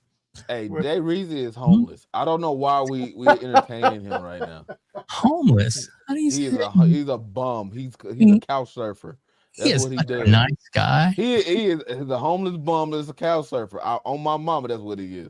Oh, I can't believe that. He only got 3 toes. Three toes. Three toes down. Is that what you're saying? No, 3 toes down, both feet. Between both feet, he only got 3 of them toes. Huh. One of them he only got 1. Just saying. Shout out to DREADZ. All right. All right. That's the truth. It's the truth, D.ONE. We got to start telling people the truth. Oh, wow. Is that what it is? All right. Let's see here. TTS guide. There we go. Have a little compassion, Ray. Have a little compassion. Oh, he has compassion. Yeah. I have compassion. Yeah. Let's see here. Sound bites that are available on my show. Oh gosh, it's not. I thought it did have that one. Let's see. Oh well. I know, right? Ray, what was it under? Do you remember? The known sound? It's known. It says known. GNOME. So I guess I don't have that one. I guess. Oh, well. Wait a minute. If you got premium, you got it. Can y'all hear that? No. Oh, it's a shame. Yeah, it is there. It is. Gnome sound is there. I do have that one. Huh, amazing. Yeah, I have it, but I never play it because I don't like these people. What? Oh, all right. Anyway, enough of that. All right. So yeah. All right. We have lost the plot. So yeah, there we go. Wow. I was waiting for it to happen. We sat here quiet for a little bit. Yeah, and I was waiting for respectful. Wow. I got a Goku one. Loompas are incapable of having compassion. I seen it. We tried to be good, and this is what y'all do to us. We tried to be good, but no, we can't. We can't for the people like Darren. Darren, bro. I seen E-Race up there. Yeah, Darren, that's his real name. I remember when he was in the chat, Darren. Okay, let's not dox anybody. Oh my goodness. All right, so yeah, so there actually is a hub, Hargeet, so you can actually go to the Xbox.com website, and there's actually a hub that has all the different links and everything to the 25th anniversary, and more things are getting added every week. So between now and the actual 25th anniversary, I think it's going to be pretty good. And from what I understand, they've got a few things in the works that will be a surprise come the day that they actually decide to do it, that there'll be some special announcements, as it were, that'll be beneficial to people that have had the Xbox for a while or are playing on the Xbox currently, I think that you will like. So we'll just say a little bonuses that they might going to throw in. I'm not going to say anything else other than that because, you know, I've had a little bit of confirmation, but you know, nothing's. Hey, you need to let me know because my sources don't be telling me everything. Well, you know, you guys have some good sources now. Dirt. Oh, my bad. Dirt is a good source. That's for sure. In fact, you know, Dirt says this. If you like this video, please hit the like button. There you go. Guys, thank you all so much for being here. We really appreciate it. Over 200 people watching us live. We greatly appreciate each and every one of you. Thank you all for joining us. It's been awesome having you guys on. And you know, we don't necessarily get a panel this big all the time, but I love that we did because, like I said, you guys are awesome, each and every one of you, and a lot of fun. And I enjoy watching you guys cook, as it were. So let's start at the top. DREADZ, tell us where we can find you and when you guys are going to be on again. You can find me on XEC on my channel. Twitter, you can find me anywhere. You can find me at 7:00 p.m. on Wednesdays on Ray channel, and on Saturdays, you know, I'm there. There you go. There you go. There you go. Ray, do me a favor, Ray. When we get off here, will you send me the information for both D.ONE and DREADZ so I can put it in the show notes? I put your information down there. It's now to your channel, but I want any other information I'd like to put it on there. I just want to make sure. Yeah, because I don't feel DREADZ just didn't do himself justice. Go ahead. DREADZ, the owner of Boosted SP channel, he one of the best artists around here. He need to start getting his props around here. So if y'all go find Boosted SP and go check out the guy. Y'all already know about XCC. We've been around for a little bit. Me, D.ONE, DREADZ, KT. You know, we try to be fun around here, and then we try to, you know, I got an attitude, but you know, it is what it is. You know, it is what it is. You know, but check out the homie, man. For sure. Give us that link too, so I can get that up. Thank you so much for being here. And I'm on WBG on Monday, obviously. You know, you are. We agree. Exactly. D.ONE. Yes, sir. Please tell us where they can reach out to you, where they can find you. What kind of craziness? Ray beefs with Lil Caesar because Caesar taller. First of all, that's not why I beef with Little Caesar. I beef with Little Caesar because that pizza is nasty. Y'all are, you don't know how to order it properly, sir. Weird. You don't know I'm not eating poverty pizza. I'm not doing it. That is not poverty pizza. 100% is poverty. We going out the rails, I'm telling you. No. Poverty pizza. Pizza. If you order the pizza. Thank you to WEBDAVE and Hargeet for having me again. Thank y'all again. You're most welcome. You gotta strategize when you do it. Anything else? Go ahead. Yeah, as you guys can see, DREADZ work right here. He made up this Reaper with the diamond head, sipping coffee. That's all DREADZ. So it's just further proof as to and a little billboard in the back. You know, hey, you can find me. Well, I don't know where you can find me, but you know, I sent you DREADZ channel. Thank you. But yeah, it was great being here, and I hope everybody, you know, is happy, you know, stays happy, and continues to be successful for the remainder of 2026. There you go. There you go. Everyone here on the panel, everyone here in the chat. There you go. It's all love here with me. So, there you go. Hargeet Chani, my man. Please tell everybody where they can reach out to you and all the different shows that you're on this week. I know it's going to be a busy week for you, so please let us know what you got going on. Yeah, so I'll be on with Fonz on Tuesday. I'll be on with Boom on Wednesday, 7 p.m. both of them, and then with See Many Doodle on Friday. We're trying to shift to 7, but I think the last one we still did at 8, so I don't know, it'll be 7 or 8 p.m. And then we'll be back next week on Sunday. So fun stuff. Let's see what happens next. There you go. And big shout out to Hargeet. Thank you for putting up with me. I appreciate you. Hey, Hargeet is the consummate shout out to our professional panel here. Exactly. Consummate professional. Yeah, Hey, exactly. hey, chat. Y'all gotta start with the short jokes. I'm 7'6". Y'all gotta make y'all gotta, get that. Your video that they put out that was really good. I like that. You're not talking about that dancing one, is it? No. The one with the Weebly Green, the new one. Oh yeah. No, that was accurate. I'm taller than Joey. Yeah, that's accurate. You're taller? Really? Wow. Yeah, I'm taller than Joey. Charlie, yeah, I'm 7'6". Yeah, so yeah. All I know is that in that video, oh my goodness, Dirt is he is a girl, isn't he? Yeah, they made it look like Dirt lift weights or something like that. It's a truck. Like, Dirt why you so strong today? What's going on? No, it's actually a really good video. If you haven't checked it out, you guys definitely should do that. Go to the Weebly Green Network and check that out. Some amazing work and stuff that goes on there. How many phone books does it take for Ray Ray to sit high enough to be seen on camera? Those are the real questions. The world may never know. Wow. What a gnome sound effect after that? I thought there'd be a gnome sound effect for sure. Hey. we gotta wrap it up. Oh, hey, wait a minute. I heard it. Dreads, why you doing this to me? That was not me. That was 100% you. You the only one with that's soundboard. I can't believe you, Dread. That was not me. Wasn't me. All right, guys. Thank you all so much for being here. Thank you each and every one. Please hit the like button, please. If you haven't. I just figured I would just put it up there. No, I'm glad you did. I'm glad you did. Yeah. So please hit the like button, and if you get a chance to subscribe to the channel, we're on a road to 4K subscriptions. We're definitely trying to get there. It doesn't cost you anything to subscribe. So there we go.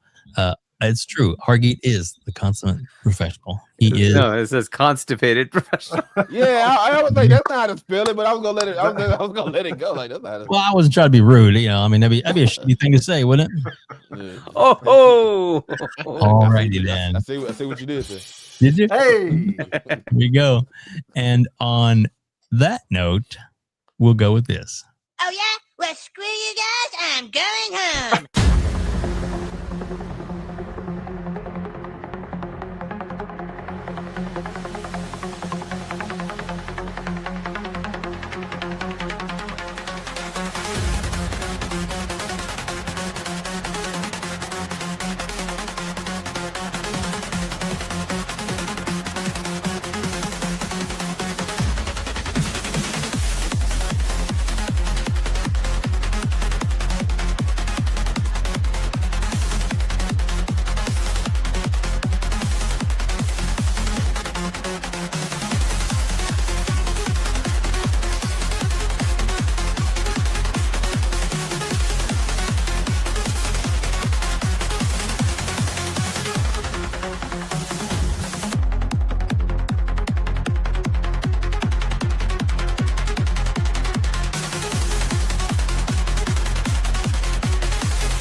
Game over.